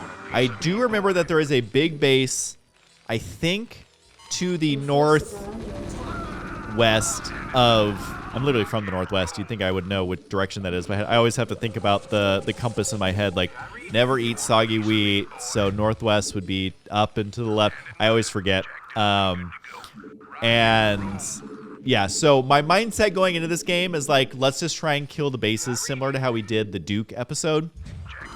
Or mission, I should say. It's not really an episode because it's all one video. But so you'll see what happens with that. It's quite fun. Quite fun for everyone. And at this point, I'm thinking, oh, this is definitely enough Marines. I mean, we're only, what, 7 minutes in? I got Boku Marines. I got so many Marines right here. It's going to be fine. I got enough Marines back at home to defend. So that's going to be fine. I'm adding in reinforcements to these keys. And here we go. We're going to try to attack this red base, which honestly things are going quite well. But this is where siege tanks really start to get annoying. Maybe stim would have been helpful here. But, you know, I kind of had it in my mind that I'm not going to use stim. That's not looking good for those guys. Hopefully we can swing down here. Another tank over there. Not looking good at all. And, you know, trying to hide under these doodads. I think if you're under them, they have a chance to miss. At least that works for trees. I don't know if it works on these little doodads. But more reinforcements coming on in. And this is, for me, like, the first time this is feeling like if I was playing a 1 versus 1, where I'm, like, actually trying to, like, split up these units. That Marine is so gone. He is such a goner. Does not stand a chance. But I'm like, okay, I got to get the reinforcements going. And then right here is where I realized I have messed up in more ways than one. My Jim Raynor has 7 kills. During that entire battle, I did not realize that my Jim Raynor was just apparently completely destroying fools down here. I don't think the ghosts even do more than like 1 damage. So this is where I'm going to jump cut ahead. I'm not going to make you guys watch this entire thing. I'll see you in a second. Okay, so we're at 8 minutes and 20 seconds roughly, which is roughly where I realized I messed up in the last game. Did not want to make you guys sit around for 8 minutes while I re-macro, but you can see my base layout's very similar. I got a lot of Marines, you know, as is tradition, and my Raynor has 0 kills. I think I tucked him away in a different corner of the map, so or a different corner of my base. So if things do start to attack my base, my Jimmy is not going to be attacking fools behind my back, which was very, very upsetting. But anyways, we're going to try to attack this base again. This is, you know, a little bit later. I have more Marines than I did in the last attack, and I'm just going to try and go for it. I'm trying to split them up as best I can. I honestly don't remember if we clear out this base or not. It is just so much damage coming in. The Goliaths just do not die. Marines getting obliterated. There's tanks everywhere. I am quickly realizing this is not working. This base is way too intense. I mean, looking at the amount of stuff that they have, I'm trying to run in as they're sieging. I don't even know if I'm going to be able to kill them in time. This Goliath is just eating my Marines alive as well. I got that 1 tank. That didn't go well. But I think it would be possible to kill that base if I was really determined to like make a ton of Marines come in at different angles. But at this point, I'm kind of getting a little bit paranoid that I'm not going to have enough money in my main base to actually be able to build up that army. So I'm going to be changing strategies here a little bit. You can still see I still have, I think it's 5 barracks. Going to go ahead and put 1 more down. But there's not unlimited money in the main base as much as I wish there was. I almost had the upgrades, so I'm like, probably should have waited till those upgrades were done. It was like another minute to go. And upgrades in StarCraft 1, they take a lifetime and a half to get. They literally take for, yeah, see, I have Rainer tucked away down there, locked in by the supply depot, so I don't think the enemy would run down there. But the thing that's interesting about this map, or mission, I should say, although it is a map, you know, technically, the thing about this mission is there's actually a fairly straight line through the middle of the map, kind of where my cursor was there for a second. If you go through the map, you can pretty much get to the island where the ion cannon is without having to kill that much stuff. There's a big base on the left side. I think there's a big base on the right side. I'm trying to remember, use my super sharp memory here. I have like whatever the opposite of a photographic memory is. I have like a undeveloped, you know, camera roll memory where it's like, well, the memory's in there, but I'm too lazy to go develop these pictures. So God, this reference is really dating me. People don't really develop pictures that much anymore. Yeah, that's my memory where it's like it's somewhere in there, but I honestly am never going to look at it. So I'm going to be scouting out with a few units to try and figure out what's going on here. Well, I should have sent a few units at least, because that ghost was just like, okay, well, I'm just going to kill this Marine now. And then here comes, I don't even want to call it a counterattack. And this is what I'm talking about. Like, the AI is honestly so bad that they're literally just sending 4 Goliaths here, which get a surprising amount of kills because they're mechs, so they don't take much damage from the Marines, but not anything that I'm worried about killing me. So essentially, I kind of forget about it until a little bit later, but I will need to make drop ships because the way the island is set up, there's nowhere to really land barracks, and so I don't think my funny way that I did that one mission with flying in the barracks will work. But once it clicks in my brain when I was playing through here, I will basically make drop ships and assault that top left ion cannon area. There's some battle cruisers, there's some like Goliaths, there's some missile turrets, but it's not anything that like a pretty standard drop wouldn't be able to deal with. And I think when a lot of people are playing this game, I keep coming up with a different word for it. It's mission. Mission. It's not map. It's not game. It's mission. You know, you would probably make like siege tanks and maybe even battle cruisers, and you would use that to kill the base on the left side. And then there's so many minerals. Ooh, forgot about that little expansion up there. There's so many minerals in that base that then you would use that to assault, you know, maybe with battle cruisers or what have you, the island in the top left. But that ain't how we play. So for now, basically what I'm going to do is I will try to get the expansion up here. Again, I'm not trying to win with a super cheeseball tactic. I kind of like doing the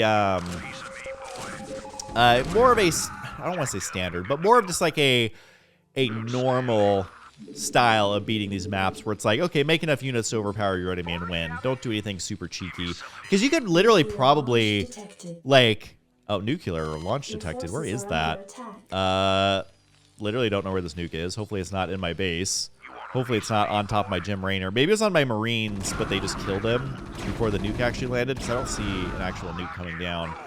But, yeah, just make enough units to overpower them. I feel like, I wonder if you could beat this map by just massing Wraith, cloaking them, and flying them to the ion cannon and killing it. Like, there's probably ways like that you can do it. And again, any of the playthroughs I do, it's not going to be that. It's going to be like, how do I have the most fun and, you know, hopefully not humiliate myself by making bad decisions and losing. That is going to be my approach to this, especially if I do it again, which again, I'm not sure if I'm up for it or not, but we shall see. I will say, though, for a game that is as old as the original StarCraft, the fact that even playing, oh, my SCV died, even playing the single-player campaign can still be this fun by putting these fun little twists on it, that says a lot. Not that there needs to be much said about StarCraft, but it really says a lot about how well this game is actually made. All my SCVs got so confused there. And Jim Raynor, literally I have Jim Raynor in jail after that last game. That was like really like I got upset at those Goliaths on that one mission, but that just kind of makes sense because it's just a unit spawning.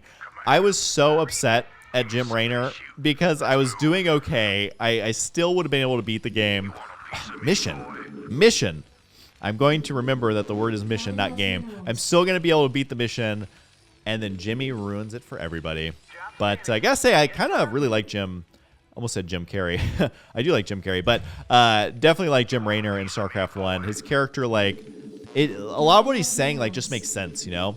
I think how much he loves Kerrigan gets a little weird in StarCraft 2, where it's like, I get that, like, love makes us do dumb things, but also she's, like, a murderer times literally billions. So, you know, I think that definitely would affect if I like someone or not. Like, you know, I guess the first billion is like, okay, maybe, but then after like the next 20 billion, I mean, maybe, I don't know. Anyways, so that's the other base up there. I finally found it on the right side. The ion cannon's obviously up there. So many minerals over there that I wish we could get. But at least thankfully with this new base up here, like I don't actually need the Vespine, so I can just place this command center right here. Don't have to worry about mining any of the extra Vespine. And I don't really think that they're going to attack me in this location, so I'm not super worried. I have a few Marines there, but it's not a big deal. You can see the Marine army is getting quite beautiful down here. And look at this SCV transfer. Just doing it like the pro gamers do, you know? You got to transfer all those SCVs over there. Get that full saturation going. You know, full saturation, they really should just say, well, it's moist. You guys know that word moist? A word that makes a lot of people uncomfortable, because if it's fully saturated, it's moist, right? It's got to be. So that is a moist mineral line. Can you imagine if I ever cast a pro game again and like I'm with a co-caster and I'm like, that mineral line is so moist. Look at all those workers. It is so moist. And they're like, get me away from this person. He's making me very uncomfortable. Oh, why didn't I think of this sooner? I definitely should have been calling a fully saturated mineral line moist. I don't know how I didn't think of this until now. Here's my one scouting Marine trying to see exactly what's going on. And me just using lots of scanner sweeps. Because I literally do not remember on this part of the map what is there.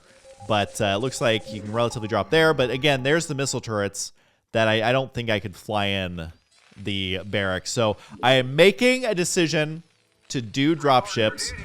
Now, I'm sure there's someone out there who's like, actually, you could fly in a bunch of barracks and you could actually make it work. And actually, here's a video of someone doing just that. I, at this point, am already frustrated with how I lost with Jimmy apparently taking on seven Marines or ghosts or whatever and killing them all. So we're just going to go with the dropships. And you know what? I think it's fine. Dropships can't attack. I think it's a totally fair play. And if I remember, this is actually the last mission. So if I made it this long, not using any unit that wasn't a Marine, I've earned this, you know? This is for me. I'm talking about being in a good place mentally, and my mental health, it needs dropships on this map. So we're going to try that, see if we can make it work. And, like, look at how straight of a shot this actually is. Like, this is what I'm talking about. Is like there's the white base on the top right side. There's the red base on the middle left side. And then there's basically nothing in the middle of the map. And, like, they don't send the different units throughout the middle of the map. Like, they're not sending Goliaths. They're not sending Wraiths. They're not sending drops. They're not really sending anything. So it's pretty much a clear shot. I do feel like if this was the StarCraft 2 AI, I feel like they would have a lot more units everywhere.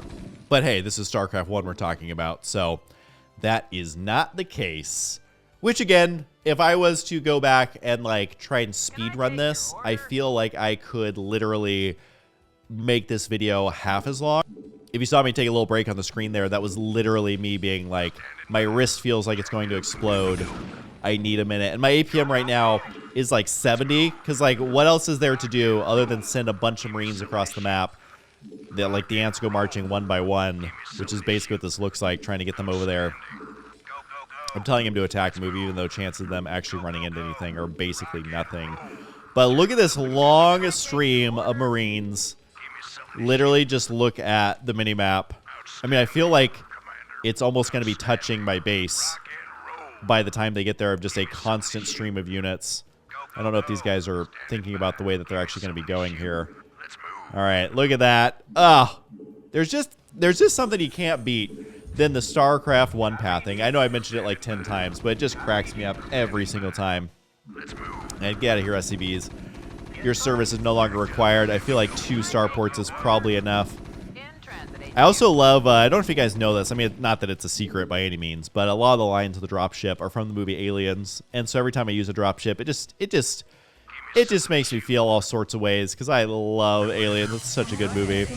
And in Transit HQ, just so cool. So we'll make 1 million of these little guys. Start loading up all these Marines. Goodness knows I have a lot of Marines. And the missile turret can literally hit right where you want to try and be loading. And they got lockdown. I like how the AI like won't do anything productive, but it can use lockdown better than like any pro gamer. So for now, I'm just going to drop on the high ground, and this will hopefully help defend some of the other dropships as they're moving in, because I have to figure out how to get on the low ground without losing everything. And I'm trying not to go just like 500 dropships and unload everyone all at once. I'm trying to like do it. Okay, well, let's see if we can do it like one at a time. Just see what we can make happen here. And there's that lockdown again. These ghosts, they are unforgiving. Unforgiving for sure. Got to kill off some of their dropships. Having some race would make this so much easier. Or, you know, battle cruisers would make this infinitely easier. But for now, I'm just having fun, and I just want to make a bunch of like Marines doing individual drops just for fun. I set all the rally points for these guys. Now we can just get 1 million Marines going. They'll start streaming out across the map because I'm realizing, oh, these guys are dying pretty quickly. But we have a little bit of perimeter defense set up, and now we're going to see where can I actually drop them. Maybe up here in the corner. And maybe one of you guys know, I honestly can't remember if the low ground, can you put barracks on that low ground? Maybe I should just for fun later go and play on this map and just see if maybe I could float the barracks over to maybe this corner. But again, I don't know if you can land on the low ground. I can't remember if it's a tile set that you can actually land on. But we got quite a few Marines in there. You can see my first Marine starting to trickle in from my base down below. So I just got to keep that going. And hopefully we can overwhelm the forces here. Got quite the operation going here. And just so you know, guys, I've wanted to do this entire game, and I'm just going to do it. I'm going to do a drop on top of these tanks. I don't care if you unsubscribe. I don't care if it's cheating. Look at that guy. He still locks down 2 of them, but oh, just dropping these Marines on top of this entire army, scanning it so you see the ghosts. Oh, that's just like scratching an itch you've had for 3.5 hours, because that's literally, I haven't been able to do that. So, you know, I don't know if that's cheating. I don't know, but you know, rules are man-made, and I'm breaking maybe my own rules. I don't know, but that was really satisfying for me. There's just nothing more satisfying than a Terran drop right on top of siege tanks, knowing that they can't even attack you. So, anyways, we're going to keep making up these dropships with Marines in them. And many of my Marines have been sacrificed to the meat grinder, but, you know, you got to get your meat somewhere, I guess. So, anyways, we'll march these guys up here in just a second and see if we can overpower this. I honestly don't remember. I feel like there's like battle cruisers or something up there, but it's nothing insane. Oh my goodness, with this lockdown, the lockdowns are constantly coming out of nowhere, and he's still shooting me. We got to scan these fools. Yeah, there you go. No more ghosts for you. I think we have enough to, like, literally random race right here. Well, thankfully it's at least something that Jim Raynor can't attack. And oh, that guy had 4 kills. What did he kill 4 of in my base? I don't even want to know.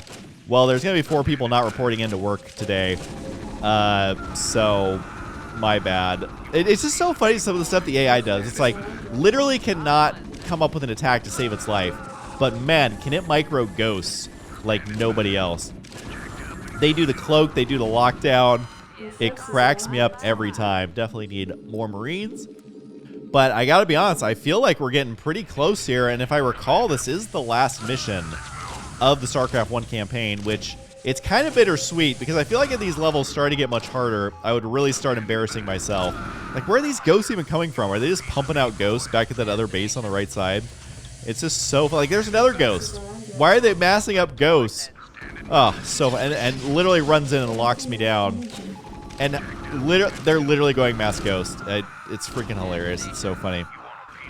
But I think I have enough guys up here to at least start clearing it out, start moving up towards the ion cannon. We'll see if there's actually a battlecruiser up here or not. I just seem to always remember there being a battlecruiser there, but maybe my memory is once again failing me, as it usually does. But it's kind of bittersweet here a little bit, because that's going to be the end of this playthrough, and it's been surprisingly fun doing this. And I did more of a chill commentary, so it doesn't absolutely destroy my voice. And I could have edited it to be, 30 minutes, but, this was fun. There's the ion cannon. Everybody say goodbye to the ion cannon. Was there not a battlecruiser up here? Maybe I killed it already. I don't know. Yay, we did it! So I will do the outro after we watch the little ending cinematic.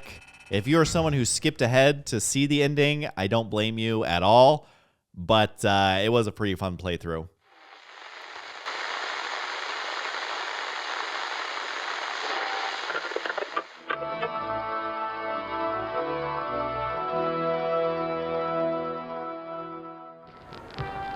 Fellow Terrans, I come to you in the wake of recent events to issue a call to reason.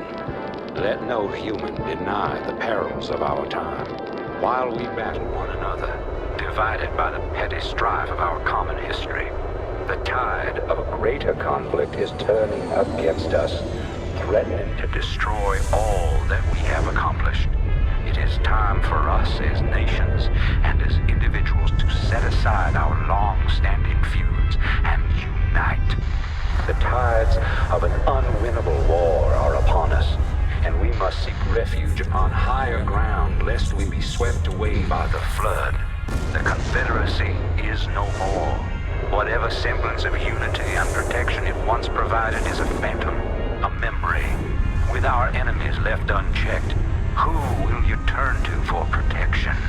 The devastation wrought by the alien invaders is self-evident. We have seen our homes and communities destroyed by the calculated blows of the Protoss. We have seen firsthand our friends and loved ones consumed by the nightmarish Zerg. Unprecedented and unimaginable though they may be, these are the signs of our time. The time has come, my fellow Terrans, to rally to a new banner. In unity lies strength. Already many of the dissident factions have joined us. Out of the many, we shall forge an indivisible whole, capitulating only to a single throne. And from that throne, I shall watch over you. From this day forward, let no human make war upon any other human. Let no Terran agency conspire against this new beginning, and let no man consort with alien powers. And to all the enemies of humanity, seek not to bar our way, for we shall win through, no matter the cost.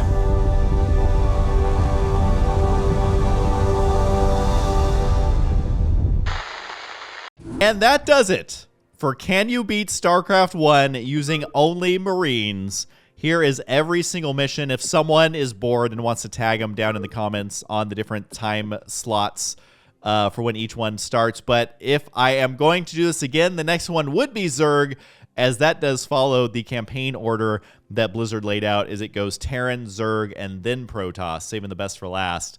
So if I do decide to do this again, I gotta stick to the lore. Got to do it in order.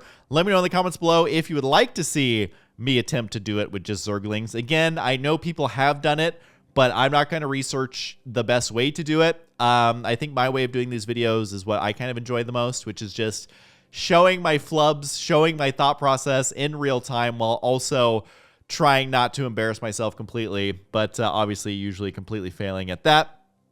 But yes, indeed, it is possible to beat StarCraft 1 using only Marines, and it took me about 3.5 hours. Keep in mind I edited out like 15 minutes from one of the missions, which I'm kind of cool with. It could have been much worse. That is for absolute sure. But anyways, this video was super fun. I can't wait to read through your guys' comments. Let me know how much of the video you watched. Did you actually watch the entire thing, Or did you just skip to the end like I probably would have done, to be completely honest? But anyways, hope you guys enjoy it. And of course, I'll see you guys next time.